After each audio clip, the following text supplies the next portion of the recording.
ਉਹਨਾਂ ਨੇ ਜਿਹੜਾ ਸੰਜਮ ਤੋਂ ਕੰਮ ਲਿਆ, ਜਿਹੜਾ ਸੂਝ-ਬੂਝ ਤੋਂ ਕੰਮ ਲਿਆ, ਸ਼ਾਂਤਮਈ ਉਹਨਾਂ ਨੇ ਇਹ ਗੱਲ ਕਹਿਤੀ ਵੀ ਸਾਡਾ ਕਰਨਾਲ ਵਾਸੀਆਂ ਦੇ ਨਾਲ ਕੋਈ ਕਿਸੇ ਗੱਲ ਦਾ ਗੁੱਸਾ ਗਿਲਾ ਨਹੀਂ ਹੈਗਾ, ਅਸੀਂ ਕਿਸੇ ਨੂੰ ਅਸੁਵਿਧਾ ਨਹੀਂ ਹੋਣ ਦੇਵਾਂਗੇ, ਅਸੀਂ ਟ੍ਰੈਫਿਕ ਵੀ ਚੱਲਦਾ ਰੱਖਾਂਗੇ, ਸਿਰਫ ਅਸੀਂ ਕੰਪਲੈਕਸ ਵਿੱਚ ਬੈਠੇ ਹਾਂ ਤਾਂ ਅਸੀਂ ਇੱਥੇ ਬੈਠੇ ਰਵਾਂਗੇ, ਇੱਥੇ ਬੈਠਿਆਂ ਨੂੰ ਪੁਲਿਸ ਚਾਹੇ ਸਾਨੂੰ ਡੰਡੇ ਮਾਰੇ ਚਾਹੇ ਸਾਡੇ ਗੋਲੀਆਂ ਮਾਰੇ। ਇਸ ਚੀਜ਼ ਨੂੰ ਕੋ ਇੱਦਾਂ ਨਾ ਕਿਹਾ ਜਾਵੇ ਜਿੱਦਾਂ ਸਾਡਾ ਮੀਡੀਆ ਭਾਈਚਾਰਾ ਵੀ ਨਾ ਉਹ ਕਰ ਦਿੰਦਾ ਜੀ ਸਰਕਾਰ ਥੱਕ ਗਈ, ਸਰਕਾਰ ਦੀਆਂ ਗੋਡਣੀਆਂ ਲਵਾਤੀਆਂ, ਕਿਸਾਨ ਜਿੱਤ ਗਏ ਜਾਂ ਇਦਾਂ ਦੇ ਲਫ਼ਜ਼ਾਂ ਦੇ ਨਾਲ ਫਿਰ ਆਉਣ ਵਾਲੇ ਸਮੇਂ ਦੇ ਵਿੱਚ ਅੰਦੋਲਨ ਤਾਂ ਹਜੇ ਦਿੱਲੀ ਵੀ ਚੱਲਦਾ ਵੀ ਅਸੀਂ ਇਕੱਲੇ ਅਕਾਲੀ ਦਲ ਨਾਲ ਨਹੀਂ ਗੱਲ ਕਰਾਂਗੇ, ਅਸੀਂ ਸਾਰੀਆਂ ਰਾਜਨੀਤਿਕ ਧਿਰਾਂ ਸੱਦਾਂਗੇ, ਅਸੀਂ ਉਹਨਾਂ ਨੂੰ ਪੁੱਛਾਂਗੇ ਤੁਹਾਡਾ ਕੀ ਸਟੈਂਡ ਹੈ ਕਿਸਾਨੀ ਨੂੰ ਲੈ ਕੇ, ਤੁਸੀਂ ਦਿੱਲੀ ਅੰਦੋਲਨ ਚੱਲਦਾ ਤੁਸੀਂ ਉਹਦੇ ਨਾਲ ਖੜੇ ਆ ਕਿ ਵਿਰੋਧ 'ਚ ਖੜੇ ਆ, ਤੁਹਾਨੂੰ ਕੁਰਸੀ ਦੀ ਸੱਤਾ ਜ਼ਿਆਦਾ ਪਿਆਰੀ ਹੈ ਕਿ ਅੰਦੋਲਨ ਜ਼ਿਆਦਾ ਪਿਆਰਾ, ਇਹ ਸਾਰੇ ਸਵਾਲ ਫਿਰ ਕੱਲ ਕਰਨ ਲਈ ਉੱਥੇ ਲੀਡਰ ਫਿਰ ਹਰਪ੍ਰੀਤ ਜੀ ਜਿਸ ਤਰ੍ਹਾਂ ਫਿਰ ਲਾਈਨਾਂ 'ਚ ਲਾਏ ਕਿਸਾਨ ਮੋਰਚੇ ਦੇ ਨੇਤਾਵਾਂ ਨੇ ਉਹ ਅਸੀਂ ਫਿਰ ਅੱਖੀਂ ਦ੍ਰਿਸ਼ ਦੇਖੇ। ਜੇਕਰ ਸਰਕਾਰਾਂ ਨੇ ਸਰਕਾਰੀ ਨੌਕਰੀਆਂ ਦੇਣੀਆਂ ਹੁੰਦੀਆਂ, ਜੇ ਇਹਨਾਂ ਨੂੰ ਪੱਕੇ ਕਰਨਾ ਹੁੰਦਾ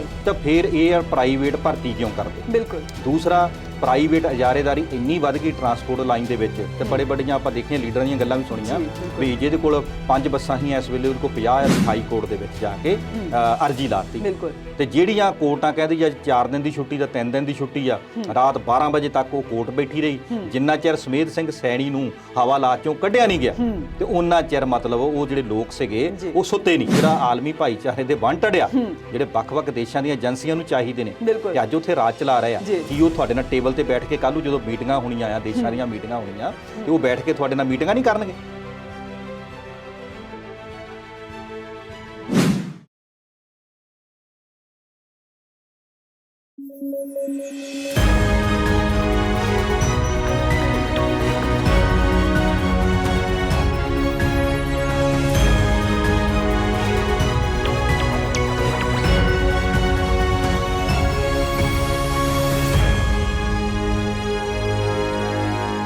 ਸਤਿ ਸ਼੍ਰੀ ਅਕਾਲ। ਪੰਜਾਬੀ ਨੈਸ਼ਨਲ ਟੀਵੀ ਦੇਖ ਰਹੇ ਸਾਰੇ ਦਰਸ਼ਕਾਂ ਦਾ ਸਵਾਗਤ ਹੈ। ਦੇਸ਼ ਦੁਨੀਆ ਦੀਆਂ ਤਾਜ਼ਾ ਤਰੀਨ ਖਬਰਾਂ ਤੇ ਚਰਚਾ ਕਰਨ ਲਈ ਲੈ ਕੇ ਹਾਜ਼ਰ ਹਾਂ ਪ੍ਰੋਗਰਾਮ ਵਿਚਾਰ ਚਰਚਾ। ਆਖਿਰ ਬ੍ਰਿਕਸ ਦੇਸ਼ਾਂ ਨੇ ਤਾਲਿਬਾਨੀ ਸਰਕਾਰ ਨੂੰ ਮਾਨਤਾ ਦੇਣ ਲਈ ਕੀ ਸ਼ਰਤ ਰੱਖੀ ਹੈ? ਕਰਨਾਲ ਦੇ ਵਿੱਚ ਪ੍ਰਸ਼ਾਸਨ ਦੇ ਨਾਲ ਕਿਸਾਨ ਆਗੂਆਂ ਦੀ ਸਹਿਮਤੀ ਹੋ ਗਈ ਹੈ ਤੇ ਸਿਆਸੀ ਆਗੂਆਂ ਨੇ ਕਿਸਾਨ ਆਗੂਆਂ ਨੇ ਕੱਲ ਚੰਡੀਗੜ੍ਹ ਵਿੱਚ ਮੀਟਿੰਗ ਕੀਤੀ, ਕੀ ਸਿੱਟਾ ਨਿਕਲਿਆ? ਇਹਨਾਂ ਸਾਰੇ ਸਵਾਲਾਂ ਦੇ ਜਵਾਬ ਜਾਣਾਂਗੇ ਸਾਡੇ ਮਾਹਿਰ ਮਹਿਮਾਨ ਸਰਦਾਰ ਗੁਰਨਾਮ ਸਿੰਘ ਬਿਲਗਾ ਜੀ ਤੋਂ। ਸਤਿ ਸ਼੍ਰੀ ਅਕਾਲ ਸਰ, ਬਹੁਤ ਬਹੁਤ ਸਵਾਗਤ ਹੈ। ਸਤਿ ਸ਼੍ਰੀ ਅਕਾਲ ਹਰਪ੍ਰੀਤ ਜੀ, ਹੋਰ ਸਭ ਠੀਕ ਠਾਕ ਹੋ? ਸਭ ਵਧੀਆ ਜੀ, ਸਭ ਵਧੀਆ। ਤੁਸੀਂ ਦੱਸੋ, ਹੁਣ ਤਾਂ ਲੱਗਦਾ ਕਿ ਕਰਨਾਲ ਵਿੱਚ ਵੀ ਸਭ ਕੁਝ ਵਧੀਆ ਹੋ ਚੁੱਕਾ ਹੈ ਕਿਸਾਨ ਆਗੂਆਂ ਦੇ ਨਾਲ, ਕਿਉਂਕਿ ਕਿਸਾਨ ਆਗੂ ਪਿਛਲੇ 5 ਕਹਿ ਦਾਂਗੇ ਅਸੀਂ 5ਵੇਂ ਦਿਨ ਤਾਂ ਉਹਨਾਂ ਦੀ ਸਹਿਮਤੀ ਹੋ ਗਈ, 5 ਦਿਨਾਂ ਤੋਂ ਧਰਨੇ ਤੇ ਬੈਠੇ ਸੀ ਤੇ 5ਵੇਂ ਦਿਨ ਉਹਨਾਂ ਦੀ ਪ੍ਰਸ਼ਾਸਨ ਦੇ ਨਾਲ ਸਹਿਮਤੀ ਬਣ ਚੁੱਕੀ ਹੈ। ਜੋ ਮੰਗਾਂ ਮਨਵਾਉਣ ਲਈ ਉਹ ਧਰਨੇ ਤੇ ਬੈਠੇ ਸੀ ਉਹ ਮੰਗਾਂ ਉਹਨਾਂ ਦੀਆਂ ਮੰਨੀਆਂ ਜਾ ਚੁੱਕੀਆਂ ਨੇ। ਕੀ ਕਹੋਗੇ ਤੁਸੀਂ ਕਿ ਕੀ ਇਹ ਜਿੱਤ ਇਨਸਾਨੀਅਤ ਦੀ ਜਿੱਤ, ਅਸੀਂ ਜਮਹੂਰੀ ਹੱਕਾਂ ਦੀ ਜਿੱਤ ਕਹਿ ਸਕਦੇ ਹਾਂ? ਬਿਲਕੁਲ ਹਰਪ੍ਰੀਤ ਜੀ, ਇਹ ਗੱਲ ਨੂੰ ਬੜੇ ਧਿਆਨ ਨਾਲ ਦੇਖਣਾ ਪਊਗਾ ਵੀ ਇਸ ਵੇਲੇ ਲਗਭਗ 9 ਮਹੀਨੇ ਤੋਂ ਉੱਪਰ ਦਾ ਸਮਾਂ ਜਿਹੜਾ ਦਿੱਲੀ ਦੇ ਬਾਰਡਰਾਂ ਤੇ ਕਿਸਾਨਾਂ ਨੂੰ ਚੱਲ ਰਿਹਾ। ਪਰ ਜੇ ਆਪਾਂ ਦੇਖੀਏ ਕਿ ਜਿਹੜੀ ਕਰਨਾਲ ਦੀ ਘਟਨਾ ਵਾਪਰਦੀ ਆ, ਇੱਕ ਐਸਡੀਐਮ ਵੱਲੋਂ ਇੱਦਾਂ ਦੇ ਤਾਲਿਬਾਨੀ ਬਿਆਨ ਦਿੱਤੇ ਜਾਂਦੇ ਆ ਵੀ ਸਿਰ ਪਾੜ ਦਿਓ ਕਿਸਾਨਾਂ ਦੇ, ਉਸ ਤੋਂ ਬਾਅਦ ਬਾਕਿਆ ਹੀ ਪੁਲਿਸ ਕਰਦੀ ਵੀ ਉਦਾਂ ਹੀ ਆ। ਜਿਹੜਾ ਉਸ ਤਰ੍ਹਾਂ ਹੀ ਘਟਨਾ ਵਾਪਰੀ ਆ ਤਾਂ ਉਹਨੂੰ ਲੈ ਕੇ ਸਾਰੀ ਦੁਨੀਆ ਨੇ ਇਸ ਗੱਲ ਦੀ ਨਿਖੇਧੀ ਕੀਤੀ, ਨਿੰਦਾ ਕੀਤੀ ਕਿ ਇੱਕ ਪ੍ਰਸ਼ਾਸਨਿਕ ਅਧਿਕਾਰੀ ਨੂੰ, ਉਹ ਵੀ IAS ਅਧਿਕਾਰੀ ਹੋਵੇ, ਉਹਨੂੰ ਇੱਦਾਂ ਦੇ ਔਨ ਵੀਡੀਓ ਔਨ ਰਿਕਾਰਡ ਜਿਹੜੇ ਬਿਆਨ ਦਿੱਤੇ ਆ ਤੇ ਉਹ ਲਈ ਉਹਨੂੰ ਮਾਫੀ ਵੀ ਮੰਗਣੀ ਚਾਹੀਦੀ ਆ ਔਰ ਕਾਨੂੰਨ ਦੇ ਵਿੱਚ ਇਹ ਕਿਸੇ ਤਰ੍ਹਾਂ ਵੀ ਵਾਜਬ ਨਹੀਂ ਮੰਨੇ ਜਾਂਦੇ ਤੇ ਇਹਦੇ ਖਿਲਾਫ ਪਰਚਾ ਦਰਜ ਹੋਣਾ ਚਾਹੀਦਾ। ਬੜੇ ਲੰਬੇ ਸਮੇਂ ਤੋਂ ਕਿਸਾਨ ਜਥੇਬੰਦੀਆਂ ਉਸ ਦਿਨ ਦੀਆਂ ਮੰਗ ਕਰ ਰਹੀਆਂ ਸੀਗੀਆਂ। ਵਿੱਚ ਹਰਪ੍ਰੀਤ ਜੀ ਆ ਗਈ ਮੁਜ਼ੱਫਰਨਗਰ ਦੀ ਰੈਲੀ, ਜਿਹੜੀ ਕਿਸਾਨ ਮਹਾਸਭਾ ਜਿਹੜੀ ਆ ਉੱਤਰ ਪ੍ਰਦੇਸ਼ ਦੇ ਵਿੱਚ ਮਿਸ਼ਨ ਉੱਤਰ UP ਜਿਹਨੂੰ ਕਹਿ ਕੇ ਉਹਨੇ ਕੀਤਾ ਸੀ।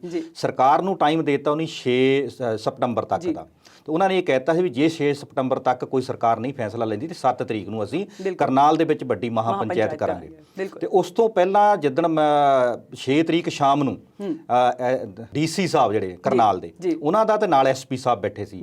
ਜਦੋਂ ਅਸੀਂ ਉਹਨਾਂ ਦੀ ਮੀਡੀਆ ਬਾਈਟ ਦੇਖੀ, ਮੀਡੀਆ ਬਾਈਟ ਕਰਕੇ ਤੋਂ ਨਹੀਂ ਜਦੋਂ 40 ਤੋਂ ਉੱਪਰ ਕੰਪਨੀਆਂ ਜਿਹੜੀਆਂ ਸੀਗੀਆਂ ਅਰਧ ਸੈਨਿਕ ਬਲਾਂ ਦੀਆਂ ਲਗਾ ਲਈਆਂ ਤੇ ਉਹਨਾਂ ਦੀ ਇੱਕ ਬਾਈਟ ਦੇ ਵਿੱਚ ਬੜੀ ਇਦਾਂ ਦੀ ਝਲਕ ਆ ਰਹੀ ਸੀ ਵੀ ਜਿੱਦਾਂ ਇੱਕ ਬਹੁਤ ਐਰੋਗੈਂਸ ਅਫਸਰ ਬੋਲ ਰਿਹਾ ਹੁੰਦਾ ਜੀ ਇਹ ਆਣ ਉੱਥੇ ਦਾਣਾ ਮੰਡੀ 'ਚ ਆਪਣਾ ਕਰ ਲੈਣ, ਨਾ ਅਸੀਂ ਸੜਕ ਬੰਦ ਕਰਨ ਦੇਵਾਂਗੇ, ਨਾ ਅਸੀਂ ਇਹਨਾਂ ਨੂੰ ਮਿੰਨੀ ਸੈਕਟਰੀਏਟ ਵੱਲ ਆਉਣ ਦੇਵਾਂਗੇ, ਤੇ ਜੇ ਕੋਈ ਇਦਾਂ ਦੀ ਗੱਲ ਹੋਊਗੀ ਤਾਂ ਕਾਨੂੰਨ ਆਪਣਾ ਕੰਮ ਕਰੂਗਾ, ਅਸੀਂ ਪੂਰੀ ਸਖਤੀ ਰੱਖਾਂਗੇ, ਅਸੀਂ ਕਿਸੇ ਹਾਲਤ ਵਿੱਚ ਵੀ ਕਿਸਾਨਾਂ ਨੂੰ ਇਧਰ ਨੂੰ ਇੱਕ ਪੈਰ ਨਹੀਂ ਪੱਟਣ ਦੇਵਾਂਗੇ। ਇਹ DC ਕਰਨਾਲ ਨੇ 6 ਤਰੀਕ ਸ਼ਾਮ ਨੂੰ ਜਿਹੜੀ ਬਾਈਟ ਦਿੱਤੀ ਮੀਡੀਆ ਨੂੰ ਉਹਦੇ ਵਿੱਚ ਬੜੀ ਸਖਤ ਭਾਸ਼ਾ ਵਿੱਚ ਬੋਲਿਆ। ਫਿਰ ਹਰਪ੍ਰੀਤ ਜੀ ਜਿਸ ਤਰ੍ਹਾਂ ਕਿਸਾਨਾਂ ਨੇ ਆਪਣਾ ਪਲਾਨ ਕੀਤਾ ਸੀਗਾ, ਇਹ 'ਚ ਬੜੀ ਖਾਸ ਗੱਲ ਰਹੀ ਕਿ ਕਿਸਾਨਾਂ ਨੇ ਆਪਣਾ ਪਲਾਨ ਜਿਹੜਾ ਸੀ ਉਹ ਜ਼ਾਹਰ ਨਹੀਂ ਕੀਤਾ। ਉਹਨਾਂ ਨੇ ਲੋਕਾਂ ਨੂੰ ਉੱਥੇ ਲਿਆਉਣ ਵਿੱਚ ਜਿਹੜੀ ਸਫਲਤਾ ਪ੍ਰਾਪਤ ਕੀਤੀ। ਲਗਭਗ 10-11 ਵਜੇ ਐਡਾ ਵੱਡਾ ਇਕੱਠ ਹੋ ਗਿਆ, ਐਡਾ ਵੱਡਾ ਉੱਥੇ ਲੱਖਾਂ ਦੀ ਗਿਣਤੀ 'ਚ ਲੋਕ ਆ ਗਏ। ਤੇ ਜਦੋਂ ਪ੍ਰਸ਼ਾਸਨ ਨੇ ਉਸੇ ਵੇਲੇ ਫਿਰ ਇਹਨਾਂ ਨੂੰ ਮੀਟਿੰਗ ਤੇ ਬੁਲਾ ਲਿਆ। ਮੀਟਿੰਗ ਚੱਲੀ ਬੜਾ ਲੰਬਾ ਸਮਾਂ, ਸ਼ਾਮ ਤੱਕ ਮੀਟਿੰਗ ਚੱਲਦੀ ਰਹੀ। ਕਿਸਾਨਾਂ ਦੀ ਮੰਗ ਕੀ ਸੀ ਵੀ ਜਿਸ ਐਸਡੀਐਮ ਨੇ ਇਦਾਂ ਦੇ ਤਾਲਿਬਾਨੀ ਹੁਕਮ ਦਿੱਤੇ ਆ ਉਹਨੂੰ ਨੌਕਰੀ ਤੋਂ ਬਰਖਾਸਤ ਕੀਤਾ ਜਾਵੇ ਤੇ ਉਹਦੇ ਖਿਲਾਫ FIR ਲਾਂਚ ਕੀਤੀ ਜਾਵੇ। ਦੂਸਰਾ ਜਿਹੜਾ ਕਿਸਾਨ ਇੱਕ ਉਸ ਵੇਲੇ ਸੱਟਾਂ ਨਾ ਸਹਿੰਦਾ ਹੋਇਆ ਦੂਏ ਦਿਨ ਇਸ ਦੁਨੀਆ ਤੋਂ ਆਪਣੇ ਉਹ ਅਲਵਿਦਾ ਕਹਿ ਗਿਆ, ਉਹਦੇ 25 ਲੱਖ ਰੁਪਈਆ ਤੇ ਉਹਦੇ ਪਰਿਵਾਰ ਨੂੰ ਨੌਕਰੀ ਤੇ ਨਾਲ ਜਿਨ੍ਹਾਂ ਲੋਕਾਂ ਦੇ ਬੈਠਿਆਂ ਦੇ ਸਿਰ 'ਚ ਮਾਰ-ਮਾਰ ਕੇ ਡਾਂਗਾ ਪੁਲਿਸ ਨੇ ਸਿਰ ਪਾੜੇ ਆ ਉਹਨਾਂ ਨੂੰ 2-2 ਲੱਖ ਰੁਪਈਆ ਦਿੱਤਾ ਜਾਵੇ। ਤੇ ਨਾਲ ਸਰਕਾਰ ਮਾਫੀ ਮੰਗੇ ਇਸ ਗੱਲ ਦੀ ਵੀ ਇਹ ਘਟਨਾ ਜਿਹੜੀ ਆ ਇਹ ਸਰਕਾਰ ਦੀਆਂ ਨਿਗਾਹ ਦੇ ਸਾਹਮਣੇ ਹੋਈ ਹੈ। ਉਹ ਚੀਜ਼ ਨੂੰ ਲੈ ਕੇ ਕਿਸੇ ਵੀ ਤਰ੍ਹਾਂ ਜਿਹੜਾ ਪ੍ਰਸ਼ਾਸਨ ਸੀ ਉਹ ਉਸ ਵੇਲੇ ਝੁਕਦਾ ਨਜ਼ਰ ਨਹੀਂ ਸੀ ਆਉਂਦਾ। ਬਸ ਮਿੰਟ ਫਿਰ 15-20 ਕੇ ਲੱਗੇ ਜਦੋਂ ਕਿਸਾਨ ਜਥੇਬੰਦੀਆਂ ਨੇ ਆਣ ਕੇ ਉਸੇ ਦਾਣਾ ਮੰਡੀ ਦੇ ਵਿੱਚ ਦੱਸ ਦਿੱਤੀ ਇਹ ਗੱਲ ਵੀ ਸਰਕਾਰ ਕੋ ਨਹੀਂ ਗੱਲ ਮੰਨ ਰਹੀ। ਬਸ ਸਰਕਾਰ ਨੇ ਫਿਰ ਜਦੋਂ ਆਪਣਾ ਪ੍ਰਬੰਧ ਕਰਨਾ ਸ਼ੁਰੂ ਕਰਤਾ ਤੇ ਕਿਸਾਨ ਜਥੇਬੰਦੀਆਂ ਦੀ ਸੱਦੀ ਹੋਈ ਕਾਲ ਤੇ ਲੱਖਾਂ ਲੋਕ ਜਿਹੜੇ ਉਦਣ ਪਹੁੰਚੇ ਆ, ਉਹਨਾਂ ਨੇ ਕਰਨਾਲ ਦੀ ਧਰਤੀ ਤੇ ਉਦਣ ਇੱਕ ਇਤਿਹਾਸਕ ਮਾਰਚ ਜਿਹੜਾ ਸ਼ੁਰੂ ਕੀਤਾ ਮਿੰਨੀ ਸਕੱਤਰੇਤ ਵੱਲੋਂ। ਮਿੰਨੀ ਸਕੱਤਰੇਤ ਵੱਲ ਨੂੰ ਜਦੋਂ ਨਹੀਂ ਚਾਲੇ ਪਾਏ ਤੇ ਜਿਹੜੀਆਂ ਬੜਕਾਂ DC ਕਰਨਾਲ ਮਾਰ ਰਿਹਾ ਸੀ ਇੱਕ ਦਿਨ ਪਹਿਲਾਂ, ਉਹ ਫਿਰ ਕਿਤੇ ਵੀ ਉਹ ਕੰਮ ਆਉਂਦੀਆਂ ਨਹੀਂ ਦਿਸੀਆਂ। ਉਹ ਸਾਰੀਆਂ ਉਹਨਾਂ ਦੀਆਂ ਜਿਹੜੀਆਂ ਸਕੀਮਾਂ ਸੀਗੀਆਂ ਉਹ ਧਰੀਆਂ ਧਰਾਈਆਂ ਰਹਿ ਗਈਆਂ। ਸਿਰਫ ਇੱਕ ਥਾਂ ਜਾ ਕੇ ਵਾਟਰ ਕੈਨਨ ਦੇ ਨਾਲ ਜਿਹੜੀ ਆ ਪਾਣੀ ਦੀਆਂ ਬਿਸ਼ਾਰਾਂ ਕੀਤੀਆਂ। ਉਦੋਂ ਪੁਲਿਸ ਨੇ ਨਾ ਤਾਂ ਫਿਰ ਵੱਡਾ ਜਨ ਸਮੂਹ ਦੇ ਕੇ ਲਾਠੀ ਚਾਰਜ ਕੀਤਾ, ਨਾ ਕੋਈ ਹਵਾਈ ਫਾਇਰਿੰਗ ਕੀਤੀ, ਨਾ ਕੋਈ ਅਥਰੂ ਗੈਸ ਦੇ ਗੋਲਿਆਂ ਵਾਲੀ ਕੋਈ ਗੱਲ ਕੀਤੀ। ਜਿੰਨਾ ਕੋ ਨਾਰਮਲ ਵਿਰੋਧ ਕਰ ਸਕਦੇ ਕਰਕੇ ਉਸ ਤੋਂ ਬਾਅਦ ਕਿਸਾਨਾਂ ਨੇ ਵੀ ਕੋਈ ਝੜਪ ਨਹੀਂ ਕੀਤੀ, ਕਿਸੇ ਦੇ ਕੋਈ ਵੱਟਾ ਨਹੀਂ ਮਾਰਿਆ, ਕੋਈ ਕਿਸ ਤਰ੍ਹਾਂ ਦਾ ਕੋਈ ਉਪਦਰਵ ਨਹੀਂ ਕੀਤਾ। ਉਹਨਾਂ ਨੂੰ ਸਾਈਡ ਤੋਂ ਜਿੱਥੋਂ ਰਾਹ ਮਿਲਿਆ ਉਹ ਰਾਹ ਲੈ ਕੇ ਆਪਣਾ ਉਹ ਮਿੰਨੀ ਸਕੱਤਰੇਤ ਵੱਲ ਨੂੰ ਤੁਰ ਪਏ। ਸਕੱਤਰੇਤ ਵਿੱਚ ਪਹੁੰਚ ਜਾਂਦੇ ਆ ਤਾਂ ਲਗਭਗ ਉਸ ਵੇਲੇ ਤੱਕ ਘੁਸਮੁਸਾ ਜਿਹਾ ਹੋ ਗਿਆ ਸੀਗਾ, ਹਨੇਰਾ ਹੋਣਾ ਸ਼ੁਰੂ ਹੋ ਗਿਆ ਸੀ ਤੇ ਨਾਲ ਹੀ ਖਬਰਾਂ ਆਉਣੀਆਂ ਸ਼ੁਰੂ ਹੋ ਗਈਆਂ ਵੀ ਤਕਰੀਬਨ ਦਾਣਾ ਮੰਡੀ ਤੋਂ 1.5 ਤੋਂ 2 ਕਿਲੋਮੀਟਰ ਮਿੰਨੀ ਸਕੱਤਰੇਤ ਆ ਤੇ ਉੱਥੇ ਪਹੁੰਚ ਜਾਂਦੇ ਆ। ਪੁਲਿਸ ਖੜੀ ਦੇਖ ਰਹੀ, ਪੁਲਿਸ ਅਸੀਂ ਪਿੱਛੇ ਹਟਦੀ ਵੀ ਦੇਖੀ। ਪ੍ਰਸ਼ਾਸਨ ਨੂੰ ਇਸ ਗੱਲ ਦਾ ਪਤਾ ਲੱਗ ਗਿਆ ਵੀ ਜੀ 1 ਲੱਖ ਤੋਂ ਉੱਪਰ ਬੰਦਾ ਆ ਤੇ ਉਹਦੇ ਉਹਨਾਂ ਕਿੰਨਾ ਕੁ ਅਸੀਂ ਮਾਰ ਲਾਂਗੇ, ਕਿੰਨਾ ਕੁ ਕੁੱਟ ਲਾਂਗੇ। ਔਰ ਪਹਿਲਾਂ ਤਾਂ ਹਜੇ ਜਿਹੜੀ ਉਹਨੇ ਕੁੱਟਮਾਰ ਕੀਤੀ ਆ ਉਹਨਾਂ ਦੇ ਹਜੇ ਗਲੋਂ ਲੱਥਣ ਨਹੀਂ ਡਈ ਕਿਉਂਕਿ ਕਿਸਾਨ ਜਥੇਬੰਦੀਆਂ ਨੇ ਉਸ ਗੱਲ ਤੇ ਸਟੈਂਡ ਲੈ ਲਿਆ ਤੇ ਬਸ ਉਸੇ ਦਿਨ ਦਾ ਫਿਰ ਧਰਨਾ ਲੱਗਾ ਸੀ। ਦਿਨ ਪ੍ਰਤੀ ਦਿਨ ਮੀਟਿੰਗ ਕਿਸਾਨਾਂ ਦੇ ਨਾਲ ਚੱਲ ਰਹੀ ਸੀ ਪ੍ਰਸ਼ਾਸਨ ਦੀ। ਪ੍ਰਸ਼ਾਸਨ 5-5 ਮਿੰਟ ਬਾਅਦ ਆਪਣੇ ਅਕਾਮਾਂ ਨੂੰ ਪੁੱਛਣ ਜਾਂਦਾ ਸੀ ਵੀ ਹਾਂਜੀ ਦੱਸੋ ਜੀ ਕਿਹੜੀ ਗੱਲ ਮੰਨਣੀ ਕਿਹੜੀ ਨਹੀਂ ਮੰਨਣੀ। ਪਰ ਕਿਸਾਨਾਂ ਦੀ ਇਸ ਗੱਲ ਦੇ ਵਿੱਚ ਆਪਾਂ ਮੰਨ ਲਈਏ ਵੀ ਉਹਨਾਂ ਨੇ ਜਿਹੜਾ ਸੰਜਮ ਤੋਂ ਕੰਮ ਲਿਆ, ਜਿਹੜਾ ਸੂਝ-ਬੂਝ ਤੋਂ ਕੰਮ ਲਿਆ, ਸ਼ਾਂਤਮਈ ਉਹਨਾਂ ਨੇ ਇਹ ਗੱਲ ਕਹਿ ਦਿੱਤੀ ਵੀ ਸਾਡਾ ਕਰਨਾਲ ਵਾਸੀਆਂ ਦੇ ਨਾਲ ਕੋਈ ਕਿਸੇ ਗੱਲ ਦਾ ਗੁੱਸਾ ਗਿਲਾ ਨਹੀਂ ਹੈਗਾ, ਅਸੀਂ ਕਿਸੇ ਨੂੰ ਅਸੁਵਿਧਾ ਨਹੀਂ ਹੋਣ ਦੇਵਾਂਗੇ, ਅਸੀਂ ਟ੍ਰੈਫਿਕ ਵੀ ਚੱਲਦਾ ਰੱਖਾਂਗੇ, ਸਿਰਫ ਅਸੀਂ ਕੰਪਲੈਕਸ ਵਿੱਚ ਬੈਠੇ ਆ ਤਾਂ ਅਸੀਂ ਇੱਥੇ ਬੈਠੇ ਰਵਾਂਗੇ। ਇੱਥੇ ਬੈਠਿਆਂ ਨੂੰ ਪੁਲਿਸ ਚਾਹੇ ਸਾਨੂੰ ਡੰਡੇ ਮਾਰੇ ਚਾਹੇ ਸਾਡੇ ਗੋਲੀਆਂ ਮਾਰੇ, ਪਰ ਜਿਹੜੀ ਪਰਸਪਰ ਜਿਹੜੀ ਗੱਲ ਜਿਹੜੀ ਆ ਉਹ ਸਰਕਾਰ ਦੀ ਤੇ ਕਿਸਾਨ ਜਥੇਬੰਦੀਆਂ ਦੀ ਚੱਲਦੀ ਰਹੀ। ਲੋਕਾਂ ਨੇ ਵੀ ਬਹੁਤ ਸਪੋਰਟ ਕੀਤਾ, ਲੋਕਾਂ ਨੇ ਉੱਥੇ ਸਪੋਰਟ ਕੀਤਾ। ਤੇ ਕੱਲ ਖਬਰ ਇੱਕ ਆ ਗਈ ਸੀ ਬਈ ਜਿਹੜਾ ਉਹ ਹਰਿਆਣੇ ਦਾ ਕਰਨਾਲ ਦਾ ਵਕੀਲ ਭਾਈਚਾਰਾ ਹੈ ਉਹ ਸਾਰੀ ਬਾਰ ਐਸੋਸੀਏਸ਼ਨ ਨੇ ਵੀ ਆਣ ਕੇ ਸਮਰਥਨ ਕਰ ਦਿੱਤਾ, ਕਿਸਾਨਾਂ ਦਾ ਸਮਰਥਨ ਕਰ ਦਿੱਤਾ। ਜਦੋਂ ਸਮਰਥਨ ਦੀ ਗੱਲ ਆ ਗਈ ਤੇ ਫਿਰ ਕੁਝ ਨੁਕਤੇ ਆਣ ਕੇ ਉਹਨਾਂ ਵਕੀਲਾਂ ਨੇ ਵੀ ਕਿਸਾਨ ਜਥੇਬੰਦੀਆਂ ਨੂੰ ਦੱਸੇ ਕਾਨੂੰਨੀ ਤੌਰ ਤੇ ਵੀ ਜੇਕਰ ਤੁਸੀਂ ਪਰਚਾ ਦਰਜ ਕਰਾਉਨੇ ਆ ਤਾਂ ਪਰਚਾ ਦਰਜ ਕਰਨ ਦੀ ਜਿਹੜੀ ਪ੍ਰਕਿਰਿਆ ਸ਼ੁਰੂ ਹੋਣੀ ਆ ਤਾਂ ਉਹਦੀ ਤਫਤੀਸ਼ IO ਜਿਹਨੂੰ ਕਹਿੰਦੇ ਆ, ਤਫਤੀਸ਼ੀ ਅਫਸਰ ਤਾਂ ਜਿਹੜਾ ਇੱਕ ਥਾਣੇਦਾਰ ਜਾਂ ਇੱਕ ਸਬ ਇੰਸਪੈਕਟਰ ਹੀ ਲੱਗਣਾ ਨਾ। ਉਹ ਸਾਰੀਆਂ ਫਿਰ ਨੁਕਤਿਆਂ ਤੇ ਜਦੋਂ ਉਹਨਾਂ ਗੱਲਬਾਤ ਕੀਤੀ ਤਾਂ ਉਸੇ ਟਾਈਮ ਜਿਹੜੇ ਸੰਯੁਕਤ ਕਿਸਾਨ ਮੋਰਚੇ ਦੇ ਲੀਡਰ ਸੀ ਉਹਨਾਂ ਦੀ ਗੱਲਬਾਤ ਕੱਲ ਪੰਜਾਬ ਦੇ ਰਾਜਨੀਤਿਕ ਦਲਾਂ ਨਾਲ ਚੰਡੀਗੜ੍ਹ ਚੱਲਦੀ ਸੀ। ਸਾਡੀਆਂ ਜੋ ਜਾਣਕਾਰੀਆਂ ਨੇ ਉਹਦੇ ਵਿੱਚ ਇਹ ਹੋ ਗਿਆ ਵੀ 11 ਮੈਂਬਰੀ ਵਫਦ ਨੇ ਕੱਲ ਗੁਰਨਾਮ ਸਿੰਘ ਝਡੂਨੀ ਦੀ ਅਗਵਾਈ ਵਿੱਚ ਜਿਹੜੀ ਪ੍ਰਸ਼ਾਸਨ ਨਾਲ ਗੱਲਬਾਤ ਕੀਤੀ ਆ ਤੇ ਪ੍ਰਸ਼ਾਸਨ ਨੂੰ ਵੀ ਪਿਛਲੇ 4-5 ਦਿਨ ਦੇ ਵਿੱਚ ਕਿਸਾਨਾਂ ਦੇ ਰੌਂ ਦਾ ਪਤਾ ਚੱਲ ਗਿਆ ਸੀ ਬਈ ਇਹ ਹੁਣ ਜੋ ਮਰਜ਼ੀ ਹੋ ਜਾਣ ਇਹਨਾਂ ਨੇ ਇੱਥੋਂ ਵਾਪਸ ਜਾਣਾ ਨਹੀਂਗਾ, ਇਹ ਨਹੀਂ ਹਟਣਾ ਨਹੀਂ ਹੈਗਾ, ਸਾਨੂੰ ਕੁਛ ਨਾ ਕੁਛ ਗੱਲ ਮੰਨਣੀ ਪੈਣੀ ਆ। ਮਨੋਹਰ ਲਾਲ ਖੱਟਰ ਨੇ ਬੜੇ ਉਦੋਂ ਦੇ ਅੱਖੜ ਬਿਆਨ ਦਿੱਤੇ। ਅਨਿਲ ਵਿਜ ਜਿਹੜੇ ਨੇ ਗ੍ਰਹਿ ਮੰਤਰੀ ਉਹਨਾਂ ਨੇ ਵੀ ਕੱਲ ਸਵੇਰੇ ਵੀ ਬਿਆਨ ਉਹਨਾਂ ਦਾ ਕੱਲ ਛਪਿਆ ਵੀ ਕਿਸੇ ਦੇ ਕਹਿਣ ਤੇ ਕਿਸੇ ਨੂੰ ਫਾਂਸੀ ਨਹੀਂ ਦਿੱਤੀ ਜਾ ਜੋ ਇਹ ਕਹਿ ਰਹੇ ਅਸੀਂ ਨਹੀਂ ਮੰਨਣਾ ਹੈਗਾ। ਪਰ ਦੁਪਹਿਰ ਤੱਕ ਹੁੰਦੇ ਸਰਕਾਰ ਦਾ ਜਿਹੜਾ ਆ ਉਹ ਪਸੀਨਾ ਨਿਕਲਣਾ ਸ਼ੁਰੂ ਹੋ ਗਿਆ। ਉਹਨਾਂ ਨੂੰ ਵੀ ਪਤਾ ਸੀ ਵੀ ਪੰਜਾਬ ਤੋਂ ਜਥੇਬੰਦੀਆਂ ਵਿਹਲੀਆਂ ਹੋ ਕੇ ਫੇਰ ਇੱਧਰ ਆ ਰਹੀਆਂ ਤੇ ਆਉਣ ਵਾਲੇ ਦਿਨਾਂ ਵਿੱਚ ਇਹ ਇਕੱਠ ਜਿਹੜਾ ਵਧੂਗਾ ਤਾਂ ਵੱਡੀ ਕਾਲ ਵੀ ਕੁਝ ਜਥੇਬੰਦੀਆਂ ਦੇ ਸਕਦੀਆਂ।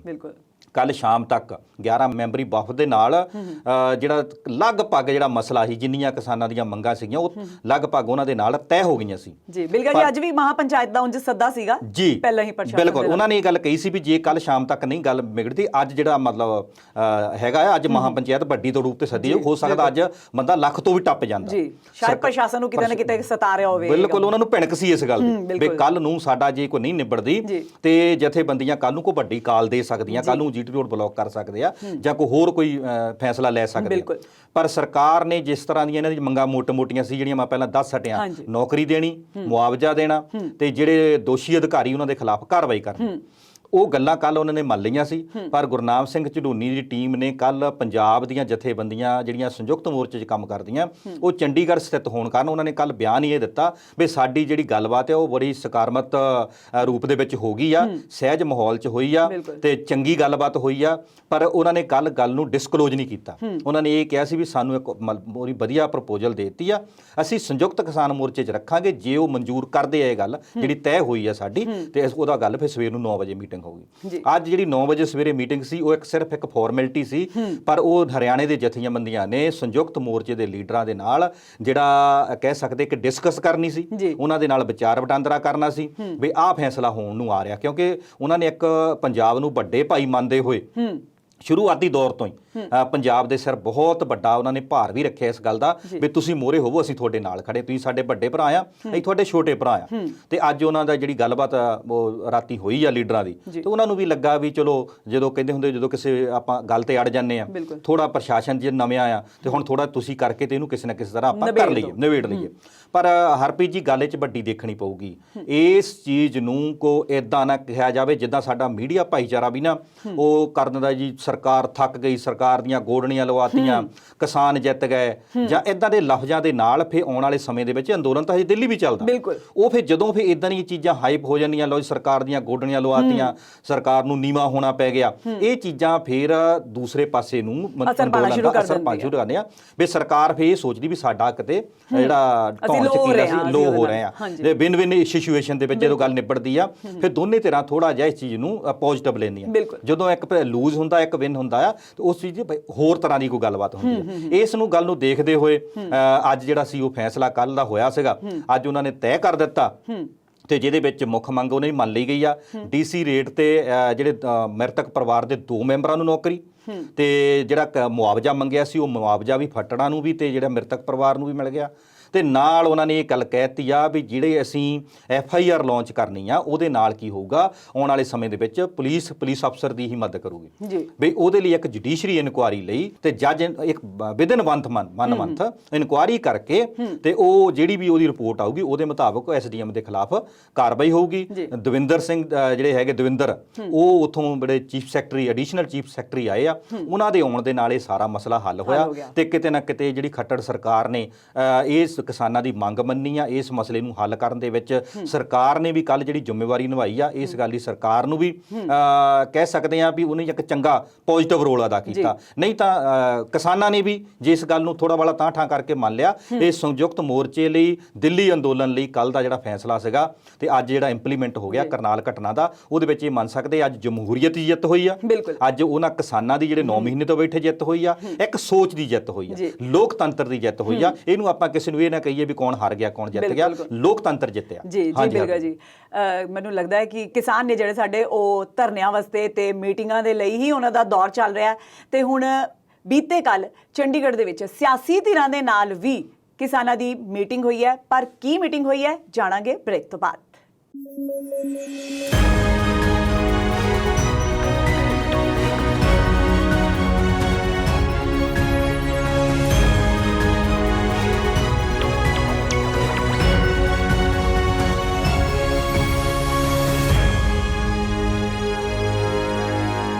ਬ੍ਰੇਕ ਤੋਂ ਬਾਅਦ ਸਵਾਗਤ ਹੈ ਜੀ। ਬਿਲਗਾ ਜੀ, ਅਸੀਂ ਬ੍ਰੇਕ ਤੋਂ ਪਹਿਲਾਂ ਗੱਲ ਕਰ ਰਹੇ ਸੀ ਕਿ ਕਿਸਾਨਾਂ ਦੀ ਕੱਲ, ਕਿਸਾਨਾਂ ਦੀ ਨਹੀਂ ਸੀ, ਜਮਹੂਰੀਅਤ ਦੇ ਇਨਸਾਨੀਅਤ ਦੀ ਜਿੱਤ ਕਵਾਂਗੇ, ਕਿਸਾਨਾਂ ਦੀ ਤਾਂ ਹੈ ਹੀ ਹੈ ਵੈ।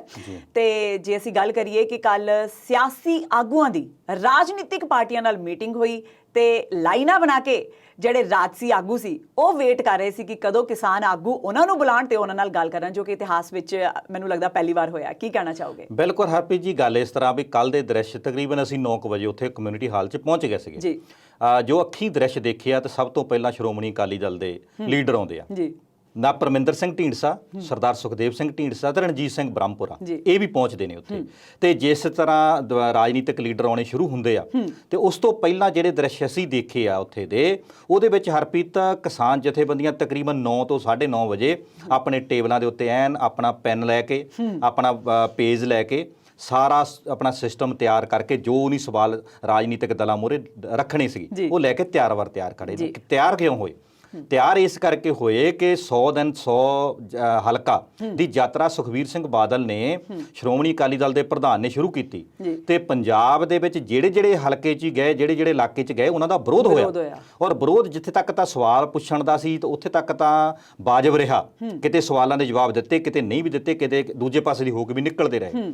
ਪਰ ਮੋਗੇ ਜਿਹੜੀ ਘਟਨਾ ਵਾਪਰੀ ਆ, ਮੋਗੇ ਦੀ ਘਟਨਾ ਨੇ ਫਿਰ ਇਹ ਜਿਹੜੀ ਕੱਲ ਦੀ ਮੀਟਿੰਗ ਹੋਈ ਆ ਉਹਦਾ ਮੁੱਢ ਬੰਨਿਆ। ਉੱਥੇ ਜਦੋਂ ਸੁਖਬੀਰ ਸਿੰਘ ਬਾਦਲ ਮੋਗੇ ਜਾਂਦੇ ਨੇ ਤੇ ਕਿਸਾਨ ਜਥੇਬੰਦੀ ਵਾਲਿਆਂ ਨੂੰ ਸਵਾਲ ਪੁੱਛਣ ਦੇ ਨਾਂ ਤੇ ਉਹਨਾਂ ਦਾ ਰੋਸ ਕੀਤਾ ਜਾਂਦਾ, ਝੰਡੇ ਵਿਖਾਏ ਜਾਂਦੇ ਆ ਤੇ ਉੱਥੇ ਆਣ ਕੇ ਕੋਈ ਪਥਰਾ ਹੋ ਜਾਂਦਾ ਆ। ਹੁਣ ਉਹ 'ਚ ਕੌਣ ਜ਼ਿੰਮੇਵਾਰ ਹੈ? ਇਹ ਤਾਂ ਹੈਗਾ ਜਾਂਚ ਦਾ ਵਿਸ਼ਾ। ਪਰ ਜਿਸ ਤਰ੍ਹਾਂ ਫਿਰ ਮੋਗੇ ਦੇ ਵਿੱਚ ਪੁਲਿਸ ਨੇ ਲਾਠੀ ਚਾਰਜ ਕੀਤਾ ਕਿਸਾਨਾਂ ਤੇ ਬਹੁਤ ਵੱਡੇ ਪੱਧਰ ਤੇ ਲਾਠੀ ਚਾਰਜ ਹੁੰਦਾ ਆ, ਕਿਸਾਨਾਂ ਦੇ ਸੱਟਾਂ ਵੀ ਲੱਗੀਆਂ ਤੇ ਉਸ ਤੋਂ ਬਾਅਦ ਪਰਚੇ ਵੀ ਦਰਜ ਕੀਤੇ ਗਏ। ਉਹ ਚੀਜ਼ ਨੂੰ ਲੈ ਕੇ ਫਿਰ ਸੁਖਬੀਰ ਬਾਦਲ ਨੇ ਉਦੋਂ ਹੀ ਪ੍ਰੈਸ ਕਾਨਫਰੰਸ ਕਰਕੇ ਕਿਹਾ ਵੀ ਸੰਯੁਕਤ ਮੋਰਚਾ ਸਾਡੇ ਤੋਂ ਇੱਕ ਵਾਰੀ ਪੁੱਛ ਲਵੇ ਕੀ ਪੁੱਛਣਾ, ਵੀ ਅਸੀਂ ਉਹਨਾਂ ਨੂੰ ਆਪਣੇ ਲੀਡਰ ਨੋਮੀਨੇਟ ਕਰਦੇ ਆ, ਜਿਸ 'ਚ ਮਨਜਿੰਦਰ ਸਿੰਘ ਸਿਰਸਾ, ਮਹੇਸ਼ਿੰਦਰ ਸਿੰਘ ਗਰੇਵਾਲ, ਪ੍ਰੇਮ ਸਿੰਘ ਚੰਦੂਮਾਜਰਾ ਤੇ ਸੁਖਦੇਵ ਸਿੰਘ, ਬਲਵਿੰਦਰ ਸਿੰਘ ਭੂੰਦੜ ਤੇ ਇਹ ਸਾਰੇ ਜਿਹੜੇ ਨੋਮੀਨੇਟ ਕਰ ਦਿੱਤੇ ਉਹਨੇ ਸੰਯੁਕਤ ਮੋਰਚੇ ਨਾਲ ਗੱਲ ਕਰਨ ਲਈ। ਪਰ ਉਸ ਤੋਂ ਬਾਅਦ ਫਿਰ ਇਹਨਾਂ ਦੀ ਜਿਹੜੀ ਸੀ 10 ਤਰੀਕ ਤੱਕ ਰੈਲੀਆਂ ਇਹਨਾਂ ਦੀਆਂ ਬੰਦ ਰਹੀਆਂ। ਰੈਲੀਆਂ ਬੰਦ ਹੋਣ ਤੋਂ ਬਾਅਦ ਫਿਰ ਵਿੱਚ ਮੁਜ਼ੱਫਰਨਗਰ ਦੀ ਰੈਲੀ ਆ ਗਈ, ਵਿੱਚ ਹੀ ਕਰਨਾਲ ਇਸ਼ੂ ਆ ਗਿਆ।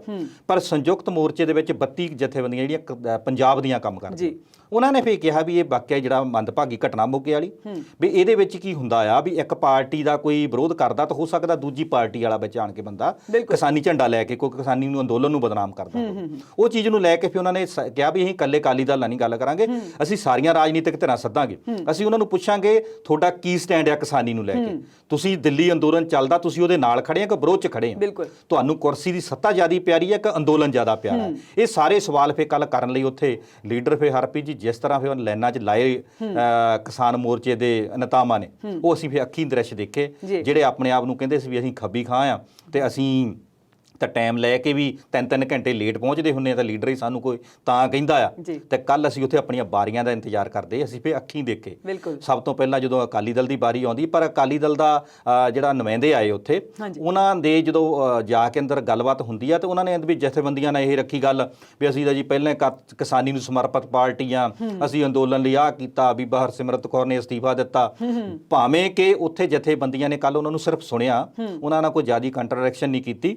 ਉਹਨਾਂ ਨੇ ਇਹ ਕਿਹਾ ਵੀ ਤੁਸੀਂ ਆਪਣਾ ਪੱਖ ਦੱਸ ਕੇ ਜਾਓ, ਫੈਸਲਾ ਅਸੀਂ ਦੇਵਾਂਗੇ ਸ਼ਾਮ ਨੂੰ ਵੀ ਕੀ ਕਰਨਾ ਹੈ। ਪਰ ਸ਼੍ਰੋਮਣੀ ਅਕਾਲੀ ਦਲ ਦੇ ਜਦੋਂ ਬਾਹਰ ਨਿਕਲਦੇ ਆ ਨੇਤਾ ਤੇ ਉਹ ਕਾਫੀ ਕਹਿ ਸਕਦੇ ਆ ਭਰੇ ਪੀਤੇ ਸੀ।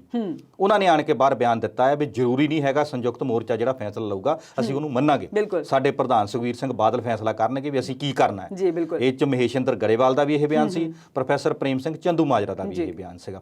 ਤੇ ਇਸ ਕਰਕੇ ਜਿਹੜਾ ਕੱਲ ਦਾ ਜਿਹੜਾ ਦਿਨ ਸੀਗਾ ਉਹ ਸ਼੍ਰੋਮਣੀ ਅਕਾਲੀ ਦਲ ਨੂੰ ਛੱਡ ਕੇ ਬਾਕੀ ਜਿੰਨੀਆਂ ਰਾਜਨੇਤਾ ਆਏ ਆ, ਪਾਰਟੀਆਂ ਆਈਆਂ, ਲੋਕ ਇਨਸਾਫ ਪਾਰਟੀ ਦੇ ਸਿਮਰਜੀਤ ਸਿੰਘ ਬੈਂਸ, ਆਮ ਆਦਮੀ ਪਾਰਟੀ ਤੋਂ ਅਮਨ ਅਰੋੜਾ ਤੇ ਨਾਲ ਉਹਨਾਂ ਦੇ ਬੀਬੀ ਬਲਜਿੰਦਰ ਕੌਰ ਤੇ ਕੁਲਤਾਰ ਸਿੰਘ ਸਿੰਧਵਾ, ਉਹਨਾਂ ਨੇ ਤੇ ਆਉਂਦਿਆਂ ਨੇ ਇੱਕ ਗੱਲ ਕਹਿਤੀ ਵੀ ਜੋ ਸੰਯੁਕਤ ਮੋਰਚਾ ਫੈਸਲਾ ਲਊਗਾ ਅੰਦਰ ਜਾਣ ਤੋਂ ਪਹਿਲਾਂ ਸਾਡੇ ਉਹ ਸਿਰ ਮੱਥੇ ਆ, ਉਹ ਕਹਿਣਗੇ ਧੁੱਪੇ ਖੜ ਜਾਓ, ਅਸੀਂ ਧੁੱਪੇ ਖੜੇ ਆ, ਉਹ ਕਹਿਣਗੇ ਸ਼ਾਮੇ ਹੋ ਜਾਓ, ਅਸੀਂ ਸ਼ਾਮੇ ਖੜੇ ਆ। ਬਹੁਤ ਵਧੀਆ ਗੱਲ ਹੈ ਵੈਸੇ। ਬਿਲਕੁਲ। ਤੇ ਉਸ ਤੋਂ ਬਾਅਦ ਆਂਦੀ ਵਾ ਆਪਣੀ ਵੱਡੀ ਪਾਰਟੀ ਜਿਹੜੀ ਆਪਾਂ ਗੱਲ ਕਰ ਲਈਏ ਸ਼੍ਰੋਮਣੀ ਅਕਾਲੀ ਦਲ ਤੋਂ ਬਾਅਦ ਕਾਂਗਰਸ ਦੀ, ਕਾਂਗਰਸ ਦੇ ਨਵਜੋਤ ਸਿੰਘ ਸਿੱਧੂ, ਪ੍ਰਗਟ ਸਿੰਘ ਤੇ ਕੁਲਜੀਤ ਸਿੰਘ ਨਾਗਰਾ, ਇਹ ਉੱਥੇ ਪਹੁੰਚਦੇ ਨੇ। ਪਰ ਸਭ ਤੋਂ ਵੱਡੀ ਗੱਲ ਇਹ ਆ ਵੀ ਨਵਜੋਤ ਸਿੰਘ ਸਿੱਧੂ ਨੇ ਗੱਡੀ 'ਚ ਉਤਰ ਕੇ ਜਾ ਕੇ ਬੈਠਣਾ ਸੀ ਕਿਸਾਨ ਜਥੇਬੰਦੀਆਂ ਨਾ, ਤੇ ਉਹਨਾਂ ਦਾ ਹਜੇ ਟਾਈਮ ਰਹਿੰਦਾ ਸੀ, ਅਸੀਂ ਉਹ ਵੀ ਇੰਤਜ਼ਾਰ ਕਰਦੇ ਦੇਖੇ ਕੱਲ।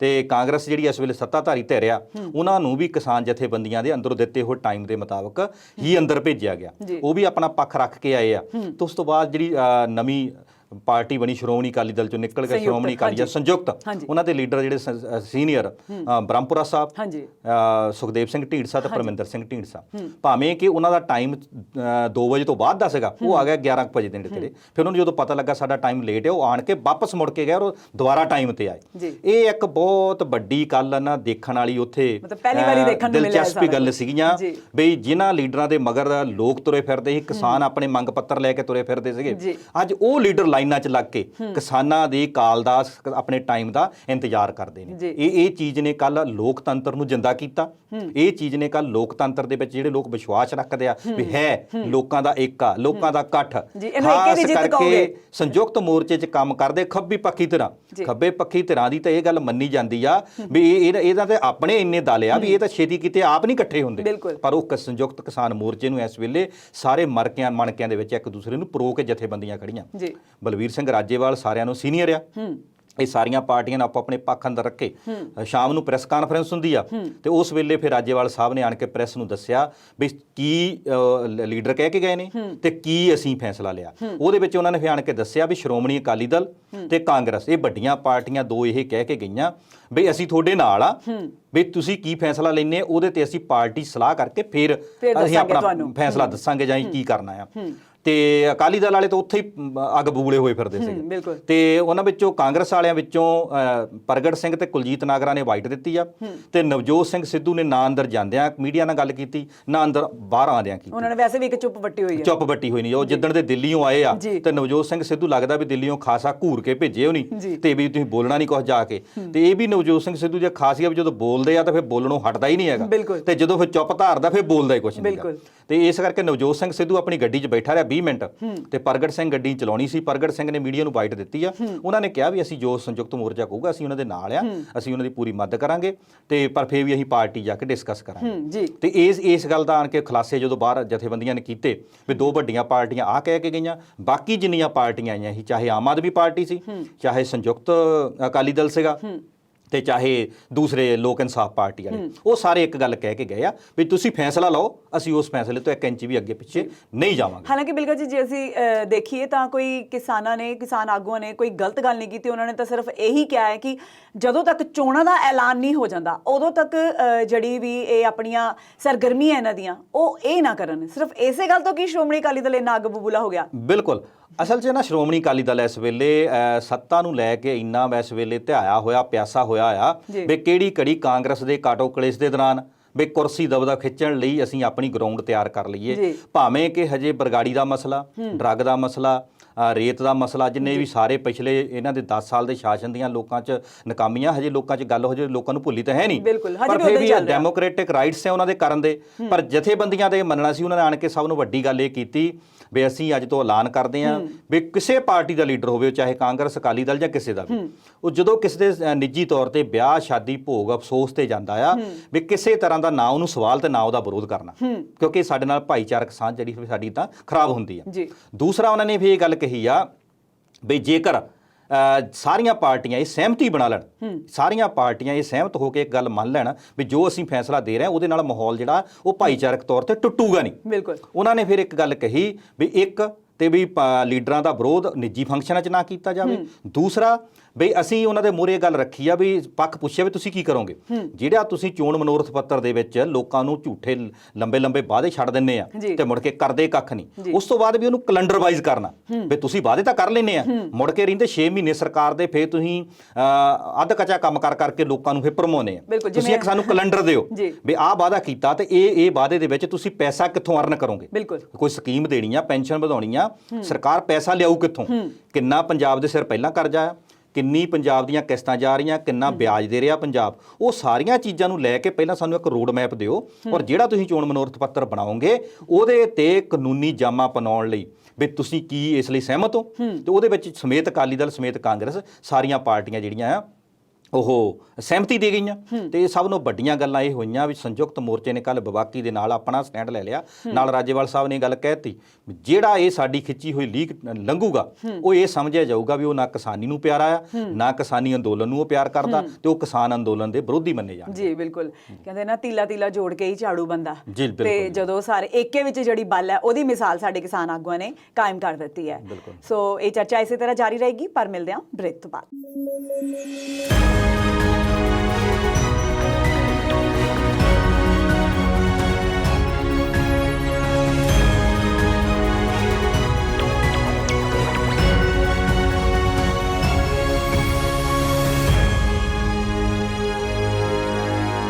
ਬ੍ਰੇਕ ਤੋਂ ਬਾਅਦ ਆਪਣੇ ਦਰਸ਼ਕਾਂ ਨੂੰ ਜੀ ਆਇਆਂ ਨੂੰ ਆਖਦੇ ਹਾਂ। ਜੀ ਬਿਲਗਾ ਜੀ, ਅਸੀਂ ਗੱਲ ਕਰ ਰਹੇ ਸੀ ਕਿ ਰੋਸ ਪ੍ਰਦਰਸ਼ਨ ਹੋ ਰਹੇ, ਧਰਨੇ ਲੱਗ ਰਹੇ। ਮੈਨੂੰ ਇਦਾਂ ਲੱਗਦਾ ਜਿਵੇਂ ਸਾਡਾ ਪੰਜਾਬ ਸੂਬਾ ਜਿਹੜਾ ਉਹ ਤਾਂ ਬਸ ਧਰਨਿਆਂ ਦਾ ਸੂਬਾ ਹੀ ਬਣ ਕੇ ਰਹਿ ਗਿਆ। ਕੱਲ ਪੀਆਰਟੀਸੀ ਤੇ ਪਨਬਸ ਦੇ ਜਿਹੜੇ ਕੱਚੇ ਮੁਲਾਜ਼ਮ ਨੇ ਉਹਨਾਂ ਵੱਲੋਂ ਵੀ ਪਿਛਲੇ ਦਿਨਾਂ ਤੋਂ ਹੜਤਾਲ ਆਰੰਭੀ ਹੋਈ ਹੈ, ਉਹ ਵੀ ਰੋਸ ਰੈਲੀਆਂ ਕਰ ਰਹੇ ਨੇ। ਤੇ ਬੀਤੇ ਕੱਲ ਉਹਨਾਂ ਨੇ ਕੈਪਟਨ ਦਾ 6ਵਾਂ ਫਾਰਮ ਹਾਊਸ ਹੈ ਜਿਹੜਾ ਉਹਦਾ ਵੀ ਘਿਰਾਓ ਕੀਤਾ ਤੇ ਮੋਤੀ ਮਹਿਲ ਦਾ ਘਿਰਾਓ ਕਰਨ ਦਾ ਵੀ ਉਹਨਾਂ ਨੇ ਐਲਾਨ ਕੀਤਾ ਹੋਇਆ। ਕੀ ਕਹਿਣਾ ਚਾਹੋਗੇ? ਹਰਪ੍ਰੀਤ ਜੀ, ਗੱਲ ਇਸ ਤਰ੍ਹਾਂ ਆ ਵੀ ਜਿਹੜਾ ਤੁਸੀਂ ਵਾਕਿਆ ਕਹਿ ਰਹੇ, ਪਿਛਲੇ ਲਗਭਗ 7-8 ਮਹੀਨੇ ਤੋਂ ਜਦੋਂ ਦੀਆਂ ਕੋਵਿਡ ਦੀਆਂ ਗਾਈਡਲਾਈਨ ਤੋਂ ਬਾਅਦ ਰੈਲੀਆਂ ਰੋਸ ਮੁਜ਼ਾਹਰੇ ਸ਼ੁਰੂ ਹੋਏ ਆ, ਤਾਂ ਮੇਰਾ ਖਿਆਲ ਆ ਵੀ ਸ਼ਾਇਦ ਹੀ ਕੋਈ ਦਿਨ ਇਦਾਂ ਦਾ ਸੁੱਕਾ ਹੋਊਗਾ ਜਿਸ ਦਿਨ ਧਰਨੇ ਮੁਜ਼ਾਹਰੇ ਨਾ ਹੁੰਦੇ ਹੋਣ। ਜੀ ਬਿਲਕੁਲ। ਔਰ ਜਿਹਦੇ ਵਿੱਚ ਸਭ ਨੂੰ ਵੱਡਾ ਜਿਹੜਾ ਧਰਨੇ ਮੁਜ਼ਾਹਰਿਆਂ ਦਾ ਜਿਹੜਾ ਕੰਮ ਹੋਇਆ ਉਹ ਅਧਿਆਪਕ ਭਾਈਚਾਰਾ ਜਿਹੜਾ ਟੀਚਰ ਯੂਨੀਅਨ ਨੇ ਉਹ ਵੱਖ-ਵੱਖ ਕੇਡਰਾਂ ਦੇ ਵਿੱਚ ਜਿਹੜੇ ਕੰਮ ਕਰਦੇ, ਲਗਭਗ ਜਿੰਨਾ ਪਟਿਆਲੇ ਉਹਨਾਂ ਨੇ ਪੁਲਿਸ ਦੀਆਂ ਡਾਂਗਾਂ ਖਾਧੀਆਂ ਤੇ ਜਿੰਨਾ ਉਹਨਾਂ ਨੇ ਟੰਕੀਆਂ ਤੇ ਚੜ੍ਹ ਕੇ ਆਪਣੀਆਂ ਜਾਨਾਂ ਦੇਣ ਦੀ ਵੀ ਕੋਸ਼ਿਸ਼ ਕੀਤੀ ਆ, ਇਹ ਸਾਰੇ ਘਟਨਾਕ੍ਰਮ ਨੂੰ ਆਪਾਂ ਪਿਛਲੇ ਲੰਬੇ ਸਮੇਂ ਤੋਂ ਦੇਖ ਰਹੇ ਹਾਂ। ਮੰਗਾਂ ਕਿੰਨੀਆਂ ਮੰਗ ਹੁੰਦੀਆਂ ਜਾਂ ਨਹੀਂ ਮੰਨ ਹੁੰਦੀਆਂ ਉਹ ਤੋਂ ਬਾਅਦ ਦੀ ਗੱਲ, ਪਰ ਜਿਸ ਹਿਸਾਬ ਨਾਲ ਪੁਲਿਸ ਨੇ ਫਿਰ ਤਸ਼ੱਦਦ ਕਰਦੀ ਆ, ਅੱਜ ਅਸੀਂ ਹਰਿਆਣਾ ਪੁਲਿਸ ਨੂੰ ਤਾਂ ਭੰਡਦੇ ਆ, ਅਸੀਂ ਦਿੱਲੀ ਪੁਲਿਸ ਨੂੰ ਤਾਂ ਭੰਡਦੇ ਆ, ਤੇ ਪਟਿਆਲੇ ਤਾਂ ਕਰਦੇ ਤਾਂ ਸਾਡੇ ਵੀ ਇਹੀ ਕੁਛ ਆ ਨਾ। ਤੇ ਇਸ ਲਈ ਇਹ ਜਿਹੜਾ ਧਰਨਿਆਂ ਦਾ ਜਿਹੜਾ ਚੱਲ ਰਿਹਾ ਮਾਹੌਲ, ਦੌਰ ਧਰਨਿਆਂ ਦਾ ਚੱਲ ਰਿਹਾ, ਇਹਨੇ ਸਾਰੇ ਵਰਗਾਂ ਨੂੰ ਵੀ ਇਦਾਂ ਦਾ ਕਰ ਦਿੱਤਾ ਜਿੱਦਾਂ ਰਾਜਨੀਤਿਕ ਪਾਰਟੀਆਂ ਨਹੀਂ ਹੈਗੀਆਂ। ਕੱਲ ਕਿਸਾਨ ਲੀਡਰਾਂ ਨੇ ਵੀ ਤਾਂ ਹੀ ਪੁੱਛਿਆ ਵੀ ਤੁਸੀਂ ਸਾਨੂੰ ਕੈਲੰਡਰ ਦਿਓ, ਕਿਹੜਾ ਕੰਮ ਕਦੋਂ ਕਰੋਗੇ। ਤੁਸੀਂ ਅਖੀਰ ਦੇ ਵਿੱਚ ਜਾ ਕੇ ਮੁੜ ਕੇ ਫਿਰ ਕਹਿੰਦੇ ਨੇ ਸਾਡਾ ਆਹ ਵਾਅਦਾ ਪੂਰਾ ਕਰਦੀ ਹੈ, ਆਹ ਕਰਦੀ ਹੈ 6 ਮਹੀਨਿਆਂ 'ਚ। ਵੀ ਉਹ ਇਸੇ ਕਰਕੇ ਸਰਕਾਰਾਂ ਤੇ ਵੀ ਇਹ ਪਿਛਲੇ 6 ਮਹੀਨੇ ਜਿਹੜੇ ਹੁੰਦੇ ਆ ਉਹ ਯੂਨੀਅਨਾਂ ਜਥੇਬੰਦੀਆਂ ਇਸੇ ਕਰਕੇ ਜ਼ੋਰ ਪਾਉਂਦੀਆਂ ਹੁੰਦੀਆਂ ਵੀ ਨਹੀਂ ਸਾਡੀ 4 ਸਾਲ ਤਾਂ ਸੁਣਨੀ ਨਹੀਂ, ਕਿਉਂਕਿ 4 ਸਾਲ ਤੇ ਨਹੀਂ ਰਾਜ ਭੋਗਣਾ ਹੈ। ਵੀ ਹੁਣ ਇਹਨਾਂ ਦੀ ਮੂਹਰੇ ਸਰਕਾਰ ਨੇ ਵੋਟਾਂ ਆ ਗਈਆਂ ਆ, ਇਹ ਹੁਣ ਜਾਂਦੇ ਜਾਂਦੇ ਸਾਡੇ ਲਈ ਕੁਝ ਕਰਕੇ ਜਾਣਗੇ। ਇਸੇ ਕਰਕੇ ਜਿਹੜਾ ਧਰਨਿਆਂ ਦਾ ਮਾਹੌਲ ਆ ਇਹ ਫਿਰ ਯੂਨੀਅਨਾਂ ਜਥੇਬੰਦੀਆਂ ਕਰਦੀਆਂ। ਤੇ ਅਧਿਆਪਕਾਂ ਤੋਂ ਬਾਅਦ ਜਿਸ ਤਰ੍ਹਾਂ ਤੁਸੀਂ ਦੱਸਿਆ ਪੰਜਾਬ ਰੋਡਵੇਜ਼, ਪਨਸਪ ਤੇ ਪੀਆਰਟੀਸੀ, ਇਹ ਮੁਲਾਜ਼ਮ ਜਿਹੜੇ ਸੀਗੇ ਸਾਰੇ ਇਕੱਠੇ ਹੋ ਕੇ ਜਿਹੜੇ ਠੇਕੇ ਤੇ ਕੰਮ ਕਰ ਰਹੇ ਆ, ਤੇ ਉਹਨਾਂ ਨੇ ਲੰਬੇ ਸਮੇਂ ਤੋਂ ਪਹਿਲਾਂ ਕਾਲ ਦਿੱਤੀ ਹੋਈ ਸੀ ਤੇ ਉਹ ਪ੍ਰਦਰਸ਼ਨ ਕਰ ਰਹੇ ਸੀ। ਤੇ ਉਹਨਾਂ ਨੇ ਵੀ ਇਹ ਦੱਸਿਆ ਵੀ ਹੁਣ ਵੀ ਸੜਕਾਂ ਘੇਰਨ ਦੀ ਨਹੀਂ ਹੋਈ, ਮੁੱਖ ਮੰਤਰੀ ਸਾਹਿਬ ਦਾ ਜਾ ਕੇ ਜਿਹੜਾ ਮਹਿਲ ਘੇਰਦੇ ਸਸਮਾਨ, ਤੇ ਉਹਨੂੰ ਲੈ ਕੇ ਫਿਰ ਇਹ ਸਾਰੀਆਂ ਗੱਲਾਂ ਬਾਤਾਂ ਹੋਈਆਂ। ਤੇ ਉੱਥੇ ਮੁੱਖ ਮੰਤਰੀ ਦੇ ਭੇਜੇ ਹੋਏ ਨੁਮਾਇੰਦੇ ਵੀ ਆਏ ਆ। ਦੇਖਦੇ ਆ ਵੀ ਉਹਨਾਂ ਦੀਆਂ ਕਿੰਨੀਆਂ ਕੁ ਮੰਗ ਹੁੰਦੀਆਂ ਆ, ਕਿੰਨੀਆਂ ਕੁ ਨਹੀਂ ਮੰਗ ਹੁੰਦੀਆਂ।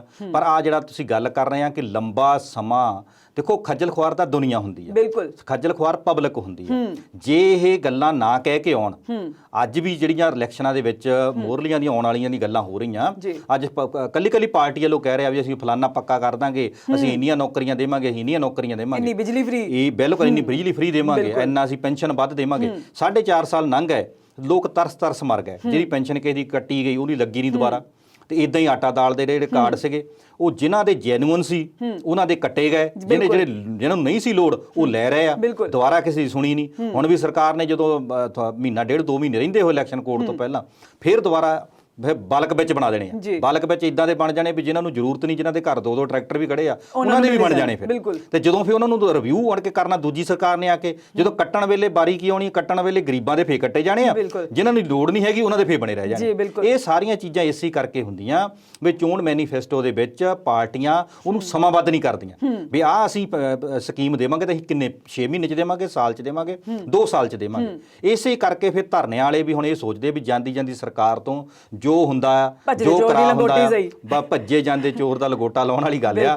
ਤੇ ਹੁਣ ਕਿੰਨਾ ਕੁ ਲਗੋਟਾ ਇਹ ਮੁਲਾਜ਼ਮ ਲਾਹ ਪਾਉਂਦੇ ਆ ਜਾਂ ਨਹੀਂ ਲਾਹ ਪਾਉਂਦੇ, ਇਹ ਤਾਂ ਹੁਣ ਆਉਣ ਵਾਲਾ ਸਮਾਂ ਦੱਸੂਗਾ। ਪਰ ਜੇਕਰ ਸਰਕਾਰਾਂ ਨੇ ਸਰਕਾਰੀ ਨੌਕਰੀਆਂ ਦੇਣੀਆਂ ਹੁੰਦੀਆਂ, ਜੇ ਇਹਨਾਂ ਨੂੰ ਪੱਕੇ ਕਰਨਾ ਹੁੰਦਾ, ਤਾਂ ਫਿਰ ਇਹ ਪ੍ਰਾਈਵੇਟ ਭਰਤੀ ਕਿਉਂ ਕਰਦੇ? ਦੂਸਰਾ, ਪ੍ਰਾਈਵੇਟ ਇਜਾਰੇਦਾਰੀ ਇੰਨੀ ਵੱਧ ਗਈ ਟਰਾਂਸਪੋਰਟ ਲਾਈਨ ਦੇ ਵਿੱਚ, ਤੇ ਬੜੇ ਬੜੀਆਂ ਆਪਾਂ ਦੇਖੀਆਂ ਲੀਡਰਾਂ ਦੀਆਂ ਗੱਲਾਂ ਵੀ ਸੁਣੀਆਂ ਵੀ ਜਿਹਦੇ ਕੋਲ 5 ਬੱਸਾਂ ਹੀ ਇਸ ਵੇਲੇ ਉਹਦੇ ਕੋਲ 50 ਆ, ਤਾਂ 50 ਵਾਲੇ ਕੋਲ 500। ਤੇ ਜਿੰਨੀ ਇਸ ਵੇਲੇ ਲੈ ਕੇ ਸਰਕਾਰੀ ਬੱਸਾਂ ਦੀ ਦੁਰਦਸ਼ਾ ਹੋ ਰਹੀ ਆ, ਕੋਈ ਪੁੱਛਿਆ ਨਹੀਂ ਜਾ ਰਿਹਾ, ਇੱਕ ਮਿੰਟ ਵੀ ਉਹਨਾਂ ਨੂੰ ਅੱਡੇ ਤੇ ਖੜਨ ਨਹੀਂ ਦਿੱਤਾ ਜਾ ਰਿਹਾ। ਪ੍ਰਾਈਵੇਟ ਬੱਸਾਂ ਵਾਲੇ 7-7 ਉੱਥੇ ਡਾਂਗਾ ਲੈ ਕੇ ਖੜੇ ਆ, ਤੇ ਇਹ ਸਾਰਾ ਕੁਝ ਹੋ ਰਿਹਾ ਸਰਕਾਰ ਦੇ ਨੱਕ ਹੇਠ ਹੋ ਰਿਹਾ। ਜੇ ਪੰਜਾਬ ਰੋਡਵੇਜ਼ ਡੁੱਬੀ ਆ, ਪੈਪਸੂ ਰੋਡਵੇਜ਼ ਡੁੱਬੀ ਆ, ਤੇ ਉਹ ਸਰਕਾਰਾਂ ਦੀਆਂ ਨੀਤੀਆਂ ਕਰਕੇ ਡੁੱਬੀ ਹੈ ਨਾ। ਜੇ ਪਹਿਲੀ 10 ਸਾਲ ਵਾਲੀ ਮਾੜੀ ਸੀ, ਉਹਨਾਂ ਨੇ ਆਪਣੇ ਜਿਹੜਾ ਉਹਨੇ ਟਰਾਂਸਪੋਰਟ ਸੀ ਚਲਾ ਲਈ ਸੀ, ਤੇ ਦੂਜੀ ਨੇ ਆਣ ਕੇ ਕੀ ਕਰ ਦਿੱਤਾ? ਨੀਤੀ ਤਾਂ ਉਹਨੇ ਵੀ ਚੇਂਜ ਨਹੀਂ ਕੀਤੀ ਕੋਈ। ਜੇ ਹੁਣ ਜਾਂਦੇ ਜਾਂਦੇ ਕਰਦੇ ਵੀ, ਤੇ ਲੋਕ ਸਮਝ ਨਹੀਂ ਪਾ ਰਹੇ ਵੀ 4.5 ਸਾਲ ਵੀ ਜਿਹੜਾ ਰਲ ਮਿਲ ਕੇ ਸਾਰਾ ਕੁਝ ਹੋਇਆ, ਚਾਹੇ ਉਹ ਬਿਜਲੀ ਸਮਝੌਤੇ ਸੀਗੇ, ਚਾਹੇ ਬੱਸਾਂ ਦੀ ਟਰਾਂਸਪੋਰਟ ਦੀ ਗੱਲ ਸੀ, ਚਾਹੇ ਕੇਬਲ ਮਾਫੀਆ ਦੀ ਗੱਲ ਸੀ, ਚਾਹੇ ਮਾਈਨਿੰਗ ਦੀ ਗੱਲ ਸੀ, ਤੇ ਉਹ ਸਾਰਾ ਕੁਝ ਆ ਉਹਨਾਂ ਦੇ ਪੱਗਾਂ ਦੇ ਰੰਗ ਹੀ ਬਦਲੇ ਆ। ਕੰਮ ਤਾਂ ਉਦਾਂ ਹੀ ਚੱਲ ਰਿਹਾ ਸਾਰਾ ਕੁਝ, ਚਾਹੇ ਉਹ ਠੇਕੇਦਾਰੀ ਸਿਸਟਮ 'ਚ ਆ, ਚਾਹੇ ਰੇਤੇ ਦੀ ਸਿਸਟਮ 'ਚ ਆ, ਚਾਹੇ ਟਰਾਂਸਪੋਰਟ ਦੇ ਸਿਸਟਮ 'ਚ ਆ। ਇਸ ਕਰਕੇ ਜੇ ਅੱਜ ਕੁਝ ਆਣ ਕੇ ਉਹ ਚੇਂਜ ਕਰਦੇ ਆ ਜਾਂ ਇਹਨਾਂ ਮੁਲਾਜ਼ਮਾਂ ਨੂੰ ਪੱਕੇ ਕਰਦੇ ਆ, ਤੇ ਉਹਨਾਂ ਦੀ ਮੁਲਾਜ਼ਮਾਂ ਦੀ ਆਪਣੀ ਕਿਸਮਤ ਆ। ਪਰ ਜਿੱਦਾਂ ਦੇ ਸਰਕਾਰਾਂ ਦੇ ਫੈਸਲੇ ਆ, ਲੱਗਦਾ ਨਹੀਂ ਕਿ ਬਿਨਾਂ ਰੋਸ ਮੁਜ਼ਾਹਰਿਆਂ ਤੋਂ, ਬਿਨਾਂ ਧਰਨਿਆਂ ਤੋਂ ਇਹ ਗੱਲ ਕੋਈ ਮੰਨਣ, ਇਹ ਸੁਣਨ। ਹਾਂ, ਦੂਜੇ ਨੂੰ ਨਿੰਦ ਸਕਦੇ ਆ ਵੀ ਜਿਵੇਂ ਕਰਨਾਲ ਵਾਲੀ ਘਟਨਾ ਨੂੰ ਕੈਪਟਨ ਅਮਰਿੰਦਰ ਸਿੰਘ ਨੇ ਵੀ ਬੜਾ ਕਿਹਾ, ਤੇ ਆਪ ਦੂਏ ਦਿਨ ਮੋਗੇ ਲਾਠੀ ਚਲਾਤੀ। ਇਹ ਸਾਰੀਆਂ ਗੱਲਾਂ ਨੂੰ ਦੇਖਦੇ ਲੱਗਦੇ ਆ ਕਿ ਲੋਕਾਂ ਦਾ ਜਮਹੂਰੀ ਢੰਗ ਦੇ ਨਾਲ ਆਪਣੀਆਂ ਮੰਗਾਂ ਰੱਖਣ ਦਾ ਜਿਹੜਾ ਉਹਨਾਂ ਦਾ ਹੱਕ ਬਣਦਾ ਆ, ਹੁਣ ਦੇਣਾ ਜਾਂ ਨਹੀਂ ਦੇਣਾ ਉਹ ਤਾਂ ਸਰਕਾਰ ਨੇ ਤੈਅ ਕਰਨਾ ਆ। ਸਰਕਾਰਾਂ ਤਾਂ ਆਪਣੀ ਜਾਨ ਬਚਾਉਂਦੀਆਂ ਆ, ਤੇ ਝੂਠੇ ਮੂਠੇ ਲਾਰੇ ਲਾ ਕੇ ਜਿਹੜੇ ਪਹਿਲੇ 5 ਸਾਲ ਕੱਢ ਲਏ ਆ, ਤੇ ਆਉਣ ਵਾਲੇ ਸਮੇਂ ਲਈ ਹੁਣ ਉਦੋਂ ਵਧੀਆ ਉਹਨਾਂ ਤੇ ਹੋਰ ਪੇਂਟ ਕਰਕੇ, ਰੰਗ ਕਰਕੇ ਵਧੀਆ ਚਮਕਦਾਰ ਜਿਹੜੇ ਆ ਲਾਰੇ ਆ, ਉਹ ਲੋਕਾਂ ਦੇ ਸਾਹਮਣੇ ਪੇਸ਼ ਕੀਤੇ ਜਾ ਰਹੇ ਆ। ਪਰ ਸੋਚਣ ਵਾਲੀ ਗੱਲ ਇਹ ਹੈ ਕਿ ਲੋਕ ਇਨਸਾਫ ਕਿੱਥੋਂ ਲੈਣ, ਨਿਆਂ ਕਿੱਥੋਂ ਲੈਣ? ਤੇ ਜੇ ਇਹੀ ਨਿਆਂ ਦੀ ਅਸੀਂ ਗੱਲ ਕਰੀਏ ਤਾਂ ਬੜੀ ਹੈਰਾਨੀ ਦੀ ਗੱਲ ਹੈ ਕਿ ਪੰਜਾਬ ਦੇ ਸਾਬਕਾ ਡੀਜੀਪੀ ਸੁਮੇਧ ਸੈਣੀ ਨੂੰ ਪੰਜਾਬ ਤੇ ਹਰਿਆਣਾ ਹਾਈ ਕੋਰਟ ਵੱਲੋਂ ਵਿਧਾਨ ਸਭਾ ਚੋਣਾਂ ਤੱਕ ਉਹਨਾਂ ਦੀ ਗ੍ਰਿਫਤਾਰੀ ਤੇ ਰੋਕ ਲਗਾ ਦਿੱਤੀ ਗਈ ਹੈ। ਕੀ ਕਹਿਣਾ ਚਾਹੋਗੇ? ਹਰਪ੍ਰੀਤ ਜੀ, ਗੱਲ ਇਦਾਂ ਆ ਵੀ ਕਈ ਵਾਰੀ ਤਾਂ ਇਦਾਂ ਲੱਗਦਾ ਹੈ ਕਿ ਜੁਡੀਸ਼ਰੀ ਸਿਸਟਮ ਵੀ ਸਾਡਾ ਇਦਾਂ ਦਾ ਆ ਵੀ ਕਾਨੂੰਨ ਜਿਹੜਾ ਆ ਉਹ ਆਮ ਪਬਲਿਕ ਤੋਂ, ਆਮ ਬੰਦੇ ਤੋਂ, ਜਿਹੜਾ ਆਮ ਕੋਈ ਦਿਹਾੜੀਦਾਰ ਆ ਜਾਂ ਆਮ ਕੋਈ ਛੋਟਾ ਦੁਕਾਨਦਾਰ ਆ, ਜਦੋਂ ਕਿਸੇ ਉਹ ਪੰਗੇ 'ਚ ਫਸ ਜਾਂਦਾ, ਭਾਵੇਂ ਇੱਕ 751 ਹੋ ਜਾਵੇ, ਤੇ ਉਹ ਜ਼ਮਾਨਤਾਂ ਕਰਾਉਣ ਨੂੰ ਉਹਨੂੰ ਨਾਨੀ ਚੇਤੇ ਆ ਜਾਂਦੀ ਹੈ। ਤੇ ਹੁਣ ਜਿਹੜੀ ਤੁਸੀਂ ਗੱਲ ਕਰ ਰਹੇ ਆ ਸੁਮੇਧ ਸਿੰਘ ਸੈਣੀ ਦੀ, ਪੰਜਾਬ ਪੁਲਿਸ ਦੇ ਵਿੱਚ ਇੱਕ ਵੱਡਾ ਨਾਂ ਰਿਹਾ, ਬੜਾ ਲੰਬਾ ਸਮਾਂ ਉਹਨਾਂ ਨੇ ਪੰਜਾਬ ਦੇ ਮੁਖੀ ਵਜੋਂ ਪੰਜਾਬ ਦੇ ਵਿੱਚ ਨੌਕਰੀ ਕੀਤੀ, ਤੇ ਅਕਾਲੀ ਦਲ ਸਰਕਾਰ ਨੇ ਉਹਨੂੰ ਮਤਲਬ ਕਹਿ ਸਕਦੇ ਆ ਵੀ ਤਾਜ ਤੇ ਬਿਠਾ ਕੇ ਰੱਖਿਆ। ਉਹਦੀ ਰਹਿਨਮਾਈ ਹੇਠ ਵਿੱਚ ਜਾਂ ਉਹਦੇ ਕਾਰਜਕਾਲ ਦੌਰਾਨ ਹੀ ਬਰਗਾੜੀ ਵਰਗਾ ਜਿਹੜਾ ਸਾਰਾ ਵੱਡਾ ਘਟਨਾਕ੍ਰਮ ਹੋਇਆ, ਉਹਨੂੰ ਲੈ ਕੇ ਉਸ ਤੋਂ ਬਾਅਦ ਉੱਥੇ ਇੱਕ ਬੈਠੇ ਲੋਕਾਂ ਦੇ ਉੱਤੇ ਤਸ਼ੱਦਦ ਹੋਇਆ, ਲੋਕਾਂ ਦੀਆਂ ਜਾਨਾਂ ਵੀ ਗਈਆਂ। ਉੱਥੇ ਦੇ ਜਿਹੜਾ ਜਿੰਨਾ ਮਸਲਾ ਸੀ ਬੇਅਦਬੀ ਨੂੰ ਲੈ ਕੇ, ਇਸੇ ਡੀਜੀਪੀ ਦੇ ਹੁੰਦਿਆਂ ਹੋਇਆ ਸਾਰਾ ਕੁਝ ਹੋਇਆ, ਜਿਹੜਾ ਬੜੀ ਕਿਰਕਰੀ ਤੋਂ ਬਾਅਦ ਫਿਰ ਇਹਨਾਂ ਨੂੰ ਹੌਲੀ ਹੌਲੀ ਕਰਕੇ ਉਹਨੂੰ ਉਸ ਅਹੁਦੇ ਤੋਂ ਲਾਉਣਾ ਪਿਆ, ਪਰ ਚਾਹੁੰਦੀ ਨਹੀਂ ਸੀ ਸਰਕਾਰ, ਕਿਉਂਕਿ ਸਾਰਾ ਕੁਝ ਸਰਕਾਰ ਦੇ ਉਹ ਨੋਟਿਸ ਵਿੱਚ ਸੀਗਾ ਨਾ ਸਾਰਾ ਕੁਝ। ਇਸ ਕਰਕੇ ਸੁਮੇਧ ਸਿੰਘ ਸੈਣੀ ਦੀ ਤੁਸੀਂ ਗੱਲ ਕੀਤੀ ਆ, ਬੇਅਦਬੀ ਕਾਂਡ ਨੂੰ ਲੈ ਕੇ ਵੀ ਪਿਛਲੇ ਲੰਬੇ ਸਮੇਂ ਤੋਂ ਉਹਨਾਂ ਦੀ ਪੁੱਛਗਿੱਛ ਹੋ ਰਹੀ ਆ। ਹੋਰਾਂ ਕੇਸਾਂ ਵਿੱਚ ਵੀ, ਜਿਵੇਂ ਕਿ ਮੁਲਤਾਨੀ ਕੇਸ ਆ ਜਾਂ ਹੋਰ ਭ੍ਰਿਸ਼ਟਾਚਾਰ ਦੇ ਕੇਸ ਆ, ਉਹਨਾਂ ਕੇਸਾਂ ਵਿੱਚ ਵੀ ਸਰਕਾਰ ਉਹਨਾਂ ਨੂੰ ਕਿਤੇ ਨਾ ਕਿਤੇ ਖਿੱਚਣ ਦਾ ਯਤਨ ਕਰਦੀ ਸੀ। ਪਰ ਜਿਹੜਾ ਨਵਜੋਤ ਸਿੰਘ ਸਿੱਧੂ ਵੱਲੋਂ 75-25 ਦਾ ਫਾਰਮੂਲਾ ਲੋਕਾਂ 'ਚ ਪ੍ਰਚਾਰਿਆ ਗਿਆ ਸੀ, ਉਹਨੂੰ ਦੇਖਦੇ ਹੋਏ ਲੱਗਦਾ ਸੀ ਕਿ ਸਰਕਾਰ ਜਿਹੜੀ ਆ ਇਹ ਵੀ ਉਹ ਸੁਮੇਧ ਸਿੰਘ ਸੈਣੀ ਦੇ ਖਿਲਾਫ ਕੋਈ ਕਾਰਵਾਈ ਨਹੀਂ ਕਰਨਾ ਚਾਹੁੰਦੀ, ਬੇਅਦਬੀ ਕਾਂਡ ਨੂੰ ਮਸਲਾ ਹੱਲ ਨਹੀਂ ਕਰਨਾ ਚਾਹੁੰਦੀ। 1.5 ਸਾਲ ਪਹਿਲੀ ਸਰਕਾਰ ਨੇ ਨਹੀਂ ਕੀਤਾ, 4-4.5 ਸਾਲ ਇਹਨੇ ਨਹੀਂ ਕੀਤਾ। ਇਹ ਸਾਰੀ ਗੱਲ ਨੰਗੀ ਉਦੋਂ ਹੁੰਦੀ ਆ ਜਦੋਂ ਕੁਮਰ ਵਿਜੇ ਪ੍ਰਤਾਪ ਜਿਹੜੇ ਆ ਉਹ ਇਨਕੁਆਇਰੀ ਅਫਸਰ ਸੀਗੇ, ਤੇ ਉਹਨਾਂ ਨੇ ਜਦੋਂ ਰਿਪੋਰਟ ਪੇਸ਼ ਕੀਤੀ ਕੋਰਟ ਦੇ ਵਿੱਚ, ਤਾਂ ਕੋਰਟ ਨੇ ਹਾਈ ਕੋਰਟ ਨੇ ਰਿਪੋਰਟ ਜਿਹੜੀ ਆ ਉਹ ਖਾਰਜ ਕਰ ਦਿੱਤੀ। ਜਦੋਂ ਖਾਰਜ ਕਰ ਦਿੱਤੀ ਤੇ ਲੋਕਾਂ ਦੇ ਵਿੱਚ ਇੱਕ ਗੱਲ ਦਾ ਰੌਲਾ ਪੈ ਗਿਆ ਵੀ ਇਹ ਜਿਹੜਾ ਸਾਰਾ ਕੁਝ ਸਰਕਾਰ ਦੀ ਮਿਲੀ ਭੁਗਤ ਨਾ ਹੋਇਆ, ਸਰਕਾਰ ਦੀ ਸਹਿਮਤੀ ਨਾ ਹੋਇਆ, ਨਹੀਂ ਤਾਂ ਇਦਾਂ ਕਦੀ ਹੋ ਨਹੀਂ ਸਕਦਾ ਵੀ ਇੱਕ ਸਰਕਾਰ 4 ਸਾਲ ਤੋਂ ਇਨਕੁਆਇਰੀ ਕਰਦੀ ਹੋਵੇ ਤੇ ਉਹਦੀ ਰਿਪੋਰਟ ਜਿਹੜੀ ਕੋਰਟ ਖਾਰਜ ਕਰ ਦੇ। ਹੁਣ ਉੱਥੇ ਆਣ ਕੇ ਦੇਖਣਾ ਪਊਗਾ ਵੀ ਜਾਂ ਤਾਂ ਵਾਕਿਆ ਰਿਪੋਰਟ 'ਚ ਕੋਈ ਕਮੀਆਂ ਸੀ, ਖਾਰਜ ਹੋ ਗਈ, ਕਿ ਜਾਂ ਜਿਸ ਤਰ੍ਹਾਂ ਹੁਣ ਆਹ 2 ਘਟਨਾਵਾਂ ਵਰਤੀਆਂ। ਇੱਕ ਕੁਝ ਦਿਨ ਪਹਿਲਾਂ ਜਦੋਂ ਇੱਕ ਨਵੇਂ ਕੇਸ ਦੀ ਰਜਿਸਟ੍ਰੇਸ਼ਨ ਹੁੰਦੀ ਆ ਵਿਜੀਲੈਂਸ ਵੱਲੋਂ, ਪੰਜਾਬ ਵੱਲੋਂ, ਤੇ ਉਹ ਪੇਸ਼ੀ ਪਿਛਲੇ ਕੇਸ ਭੁਗਤਣ ਆਏ ਸੁਮੇਧ ਸੈਣੀ, ਤੇ ਉੱਥੇ ਉਹਨਾਂ ਨੂੰ ਆਇਆ ਨੂੰ ਉਹਨਾਂ ਨੂੰ ਗ੍ਰਿਫਤਾਰ ਕਰਕੇ ਤੇ ਉਹਨਾਂ ਨੂੰ ਕਹਿ ਦਿੱਤਾ ਆ ਵੀ ਤੇਰੇ ਤੇ ਇੱਕ ਨਵਾਂ ਪਰਚਾ ਦਰਜ ਹੋ ਗਿਆ। ਪਰ ਦੇਖੋ ਕਾਨੂੰਨ ਦੇ ਰੰਗ, ਦੇਖੋ ਇਸ ਡਿਪਾਰਟਮੈਂਟ ਦੇ ਰੰਗ, ਦੇਖੋ ਉਹਨਾਂ ਵਕੀਲਾਂ ਦੇ ਰੰਗ, ਉਹਨਾਂ ਨੇ ਉਸੇ ਵੇਲੇ ਸਮੇਤ ਸਿੰਘ ਸੈਣੀ ਨੂੰ ਲੈ ਕੇ ਹਾਈ ਕੋਰਟ ਦੇ ਵਿੱਚ ਜਾ ਕੇ ਅਰਜੀ ਲਾਤੀ। ਤੇ ਜਿਹੜੀਆਂ ਕੋਰਟਾਂ ਕਹਿੰਦੀ ਅੱਜ 4 ਦਿਨ ਦੀ ਛੁੱਟੀ ਦਾ 3 ਦਿਨ ਦੀ ਛੁੱਟੀ ਆ, ਰਾਤ 12 ਵਜੇ ਤੱਕ ਉਹ ਕੋਰਟ ਬੈਠੀ ਰਹੀ, ਜਿੰਨਾ ਚਿਰ ਸਮੇਤ ਸਿੰਘ ਸੈਣੀ ਨੂੰ ਹਵਾਲਾਤ ਚੋਂ ਕੱਢਿਆ ਨਹੀਂ ਗਿਆ ਤੇ ਉਹਨਾਂ ਚਿਰ ਮਤਲਬ ਉਹ ਜਿਹੜੇ ਲੋਕ ਸੀਗੇ ਉਹ ਸੁੱਤੇ ਨਹੀਂ। ਤੇ ਬੜਾ ਪੰਜਾਬ ਪੁਲਿਸ ਦਾ ਇੰਨਾ ਕੁ ਤਾਂ ਹੋ ਗਿਆ ਵੀ ਉਹਨੂੰ ਅਰੈਸਟ ਕਰ ਲਿਆ ਤੇ ਹਵਾਲਾਤ 'ਚ ਦੇ ਦਿੱਤਾ। ਹਵਾਲਾਤ ਦੀਆਂ ਤਸਵੀਰਾਂ ਵੀ ਬਾਅਦ ਵਿੱਚ ਵਾਇਰਲ ਹੋ ਗਈਆਂ, ਆਪਾਂ ਉਹ ਵੀ ਦੇਖੀਆਂ ਵੀ ਕਿੱਦਾਂ ਸਮੇਤ ਸਿੰਘ ਸੈਣੀ ਹਵਾਲਾਤ 'ਚ ਗਸ਼ੀਆਂ ਖਾ ਖਾ ਡਿੱਗਦਾ ਆ ਤੇ ਕਿੱਦਾਂ ਮਤਲਬ ਉਸ ਵੇਲੇ ਪੁਲਿਸ ਦੇ ਉਹ ਤਾਲੇ ਕੱਢਦਾ ਦੇਖਿਆ। ਤੇ ਇਹ ਸਾਰੀਆਂ ਚੀਜ਼ਾਂ ਨੂੰ ਦੇਖ ਕੇ ਲੱਗਦਾ ਆ ਵੀ ਕੁਦਰਤ ਵੀ ਹਰਪ੍ਰੀਤ ਕਿਤੇ ਨਾ ਕਿਤੇ ਹੈ। ਜਿਨ੍ਹਾਂ ਦੀਆਂ ਡੰਡੇ ਹੇਠ, ਜਿਨ੍ਹਾਂ ਦੀਆਂ ਹੂਟਰ ਵੱਜਦੀਆਂ ਗੱਡੀਆਂ ਦੇ ਹੇਠ ਆਮ ਪਬਲਿਕ, ਆਮ ਲੋਕ ਪੁਲਿਸ ਦੇ ਡੰਡੇ ਖਾਂਦੇ ਹੋਣ ਤੇ ਅੱਜ ਹਾਲਾਤ ਕੁਦਰਤ ਨੇ ਲਿਆਣ ਕੇ ਇੱਥੇ ਖੜੇ ਕੱਟ ਕਰ ਦਿੱਤੇ ਵੀ ਉਸ ਬੰਦੇ ਨੂੰ ਵੀ ਕਾਨੂੰਨ ਨੇ ਫੜ ਕੇ ਹਵਾਲਾਤ 'ਚ ਦੇ ਦਿੱਤਾ। ਭਾਵੇਂ ਕਿ ਕਾਨੂੰਨ ਦੀਆਂ ਕਿਤੇ ਨਾ ਚੋਰ ਮਘੋਰੀਆਂ ਦਾ ਕੋਈ ਫਾਇਦਾ ਲੈ ਕੇ ਜ਼ਮਾਨਤ ਹੋ ਗਈ, ਪਰ ਦੱਸ ਰਿਹਾ ਜਿਨ੍ਹਾਂ ਅਫਸਰਾਂ ਦੇ ਸਾਹਮਣੇ ਉਹਦੀ ਪੇਸ਼ੀ ਹੋਈ ਆ ਵੀ ਉਹ ਉਸ ਵੇਲੇ ਉਹਨੇ ਦੱਸਿਆ ਕਿ ਇੱਕ ਅਫਸਰ ਨੇ ਤੇ ਇੱਥੇ ਤੱਕ ਵੀ ਲਿਖਿਆ ਅਖਬਾਰ ਦੇ ਵਿੱਚ ਵੀ ਬੜਾ ਡਰਪੋਕ ਕਿਸਮ ਦਾ ਆਦਮੀ ਹੈ ਤੇ ਉਸ ਤੋਂ ਬਾਅਦ ਉਹਨੂੰ ਲੈ ਕੇ ਉਹਨਾਂ ਨੂੰ ਇਹ ਖਦਸ਼ਾ ਸੀ ਵੀ ਸਾਡੀ ਦੁਬਾਰਾ ਕੋਈ ਨਾ ਕੋਈ ਕੇਸ ਵਿੱਚ ਪੰਜਾਬ ਪੁਲਿਸ ਜਾਂ ਪੰਜਾਬ ਦੀ ਸਰਕਾਰ ਜਿਹੜੀ ਆ ਦੁਬਾਰਾ ਕੋਈ ਗ੍ਰਿਫਤਾਰੀ ਕਰ ਸਕਦੀ ਆ। ਤੇ ਉਹਨਾਂ ਨੇ ਹਾਈ ਕੋਰਟ ਦੇ ਵਿੱਚ ਆਪਣੀ ਅਰਜੀ ਦਾਖਲ ਕੀਤੀ ਹੋਈ ਸੀਗੀ ਤੇ ਉੱਥੇ ਫੈਸਲਾ ਜਿਹੜਾ ਆਇਆ ਆ ਉਹ ਤੇ ਹੁਣ ਕਿੰਤੂ ਪਰੰਤੂ ਤੱਕ ਕੀਤਾ ਨਹੀਂ ਜਾ ਸਕਦਾ। ਮਾਨਯੋਗ ਹਾਈ ਕੋਰਟ ਨੇ ਜਿਹੜਾ ਫੈਸਲਾ ਦਿੱਤਾ ਕੋਈ ਤੱਥਾਂ ਦੇ ਆਧਾਰ ਤੇ ਦਿੱਤਾ ਹੋਊਗਾ, ਪਰ ਲੋਕਾਂ 'ਚ ਜਿਹੜੀ ਗੱਲ ਚੱਲਦੀ ਆ ਵੀ ਕਾਨੂੰਨ ਵੀ ਜਿਹੜਾ ਵੱਡੇ ਬੰਦਿਆਂ ਲਈ ਕਿਤੇ ਨਾ ਕਿਤੇ ਆਪਣਾ ਹੋਰ ਰੁੱਖ ਰੱਖਦਾ ਆ, ਆਮ ਗਰੀਬਾਂ ਲਈ ਕਿਤੇ ਹੋਰ ਰੁੱਖ ਰੱਖਦਾ ਆ। ਤੇ ਇਸੇ ਕਰਕੇ ਸਮੇਤ ਸਿੰਘ ਸੈਣੀ ਨੂੰ ਬਲੈਂਕਟ ਵੇਲ ਜਿਹਨੂੰ ਕਹਿ ਦਈਏ ਵੀ ਕੋਈ ਪਰਚਾ ਦਰਜ ਤੁਸੀਂ ਜਿੰਨਾ ਚਿਰ ਪੰਜਾਬ ਦੀ ਇਲੈਕਸ਼ਨ ਹੋ ਨਹੀਂ ਜਾਂਦੀ ਨਾ ਕਿਸੇ ਪੁਰਾਣੇ 'ਚ ਉਹਨੂੰ ਗ੍ਰਿਫਤਾਰ ਕਰੋਗੇ, ਨਾ ਤੁਸੀਂ ਕੋਈ ਨਵਾਂ ਪਰਚਾ ਦਰਜ ਕਰ ਸਕੋਗੇ, ਜੇ ਨਾ ਕਰਦੇ ਵੀ ਆ ਤਾਂ ਗ੍ਰਿਫਤਾਰ ਨਹੀਂ ਕਰ ਸਕੋਗੇ। ਏਡਾ ਵੱਡਾ ਜਿਹੜਾ ਉਹਨੂੰ ਇਸ ਵੇਲੇ ਕੁਆਚ ਮਿਲ ਗਿਆ, ਏਡਾ ਵੱਡਾ ਜਿਹੜਾ ਇਸ ਵੇਲੇ ਸਮੇਤ ਸਿੰਘ ਸੈਣੀ ਨੂੰ ਫਾਇਦਾ ਮਿਲ ਗਿਆ, ਉਹ ਚੀਜ਼ ਦਾ ਇਸ ਵੇਲੇ ਲੋਕਾਂ ਦੇ ਵਿੱਚ ਚਰਚਾ ਬਣੀ ਹੋਈ ਆ। ਹੁਣ ਵਿਧਾਨ ਸਭਾ ਦੀਆਂ ਚੋਣਾਂ ਤੋਂ ਪਹਿਲਾਂ ਸਮੇਤ ਸਿੰਘ ਸੈਣੀ ਨੂੰ ਪੰਜਾਬ ਦੀ ਪੁਲਿਸ ਹੱਥ ਨਹੀਂ ਲਾ ਸਕਦੀ। ਜੀ ਬਿਲਕੁਲ ਜੀ ਬਿਲਗਾ ਜੀ, ਚਰਚਾ ਇਸੇ ਤਰ੍ਹਾਂ ਜਾਰੀ ਰੱਖਾਂਗੇ ਪਰ ਬ੍ਰੇਕ ਤੋਂ ਬਾਅਦ।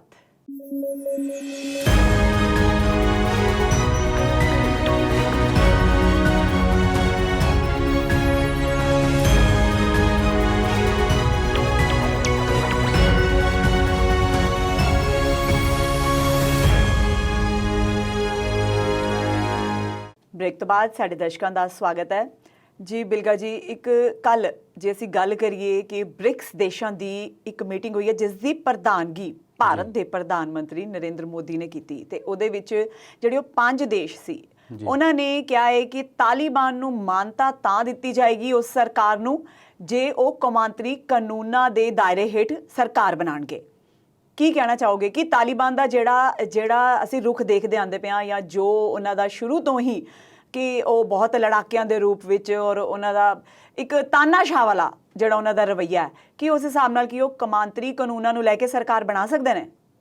ਹਰਪ੍ਰੀਤ, ਤੁਸੀਂ ਗੱਲ ਜਿਹੜੀ ਕਰ ਰਹੇ ਤਾਲਿਬਾਨਾਂ ਦੀ, ਅਫਗਾਨਿਸਤਾਨ ਦੇ ਵਿੱਚ ਪਿਛਲੇ ਲਗਭਗ 1.5-2 ਮਹੀਨੇ ਤੋਂ ਸਥਿਤੀ ਬੜੀ ਭਿਆਨਕ ਆਪਾਂ ਦ੍ਰਿਸ਼ ਦੇਖੇ ਆ।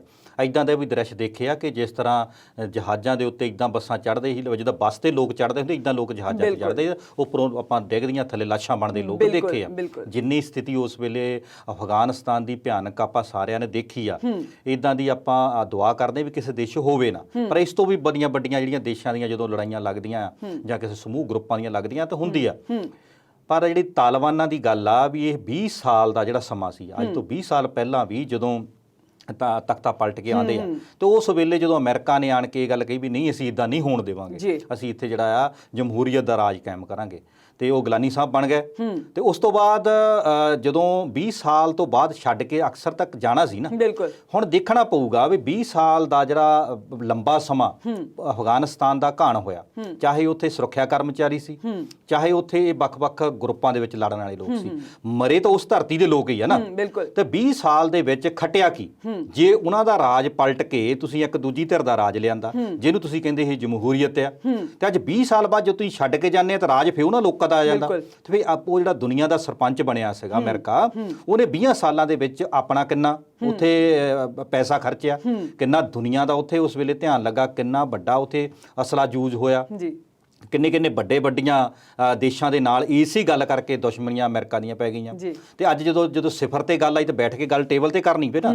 ਜੋ ਸਿਫਰ ਤੇ ਗੱਲ ਆਈ ਤਾਂ ਉਸ ਵੇਲੇ ਆਪਣੇ ਉਹਨੇ ਜਿਹੜੇ ਸੁਰੱਖਿਆ ਕਰਮਚਾਰੀ ਉੱਥੋਂ ਕੱਢਣੇ ਸੀਗੇ, ਉਹ ਜਦੋਂ ਕੱਢਣੇ ਸੀ ਤਾਂ ਹੁਣ ਉੱਥੇ ਹਾਲਾਤ ਇਦਾਂ ਦੇ ਬਣ ਗਏ ਵੀ ਉਹੀ ਤਾਲਿਬਾਨਾਂ ਦੇ ਗਰੁੱਪਾਂ ਦਾ, ਉਹੀ ਜਿਹੜੇ ਆਪਾਂ ਕਹਿ ਸਕਦੇ ਹਾਂ ਕਿ ਬੰਦੂਕ ਦੇ ਸਿਰ ਤੇ ਰਾਜ ਕਰਨ ਵਾਲੇ ਲੋਕਾਂ ਦੇ ਹੱਥ ਜਿਹੜੀ ਉੱਥੇ ਦੀ ਇਸ ਵੇਲੇ ਸੱਤਾ ਆ ਗਈ ਆ।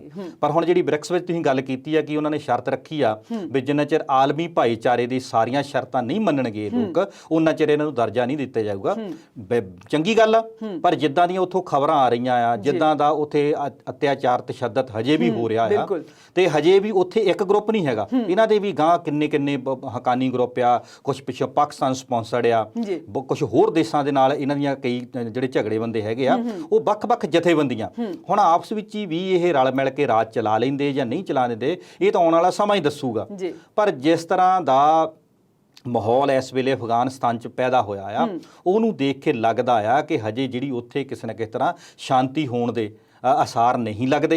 ਵੀ ਦੁਨੀਆ ਵੀ ਇਸ ਵੇਲੇ ਦੇਖ ਰਹੀ ਆ ਵੀ ਜਿਹੜਾ 20 ਸਾਲ ਦੇ ਸਮੇਂ ਦੇ ਵਿੱਚ ਇਸ ਲੋਕਾਂ ਦਾ ਜਿਹੜਾ ਦੇਸ਼ ਆ ਉਹ ਸਹੀ ਢੰਗ ਨਾਲ ਨਹੀਂ ਚੱਲ ਸਕਿਆ। ਜੋ ਉਹਨਾਂ ਲੋਕਾਂ ਦੇ ਹੱਥ 'ਚ ਕਮਾਨ ਆ ਤੇ ਆਉਣ ਵਾਲੇ ਸਮੇਂ ਦੇ ਵਿੱਚ ਬਾਕੀ ਦੇਸ਼ਾਂ ਤੇ ਕੀ ਹਾਲਾਤ ਹੋਊਗਾ, ਬਾਕੀ ਅਸਰ ਕੀ ਪਊਗਾ। ਜੀ ਜੇ ਦੇਖੀਏ ਆਪਾਂ 33 ਮੈਂਬਰੀ ਕੈਬਨਿਟ ਹੈ ਜਿਹੜੀ ਬਣਾਈ ਗਈ ਹੈ ਤਾਲਿਬਾਨੀਆਂ ਵੱਲੋਂ, ਤੇ ਉਹਨਾਂ ਵਿੱਚੋਂ ਜਿਹੜੇ 17 ਨੇ, 17 ਮੈਂਬਰ, 17 ਉਹ ਨਾਮ ਨੇ ਜਿਨ੍ਹਾਂ ਨੂੰ ਸੰਯੁਕਤ ਰਾਸ਼ਟਰ ਵੱਲੋਂ ਦਹਿਸ਼ਤਗਰਦਾਂ ਦੀ ਸੂਚੀ ਵਿੱਚ ਰੱਖਿਆ ਗਿਆ ਹੈ। ਬਿਲਕੁਲ, ਜਿਹੜਾ ਆਲਮੀ ਭਾਈਚਾਰਾ ਆ ਉਹ ਵੱਖ-ਵੱਖ ਦੇਸ਼ਾਂ ਦੀਆਂ ਏਜੰਸੀਆਂ ਦੇ ਵਿੱਚ ਜਿਹੜੇ ਵਾਂਟਡ ਲੋਕ ਨੇ, ਅੱਜ ਉਹ ਕੈਬਨਿਟ ਦੇ ਵਿੱਚ ਬੈਠੇ ਨੇ। ਤੇ ਫਿਰ ਤੁਸੀਂ ਕਿਵੇਂ ਆਸ ਕਰ ਸਕਦੇ ਆ ਵੀ ਜਿੱਥੇ ਅਸੀਂ 20 ਸਾਲ ਦੀ ਲੜਾਈ ਲੜੀ ਆ ਵੀ ਉਹਦੇ ਵਿੱਚ ਅਸੀਂ ਖਟਿਆ ਕੀ ਆ?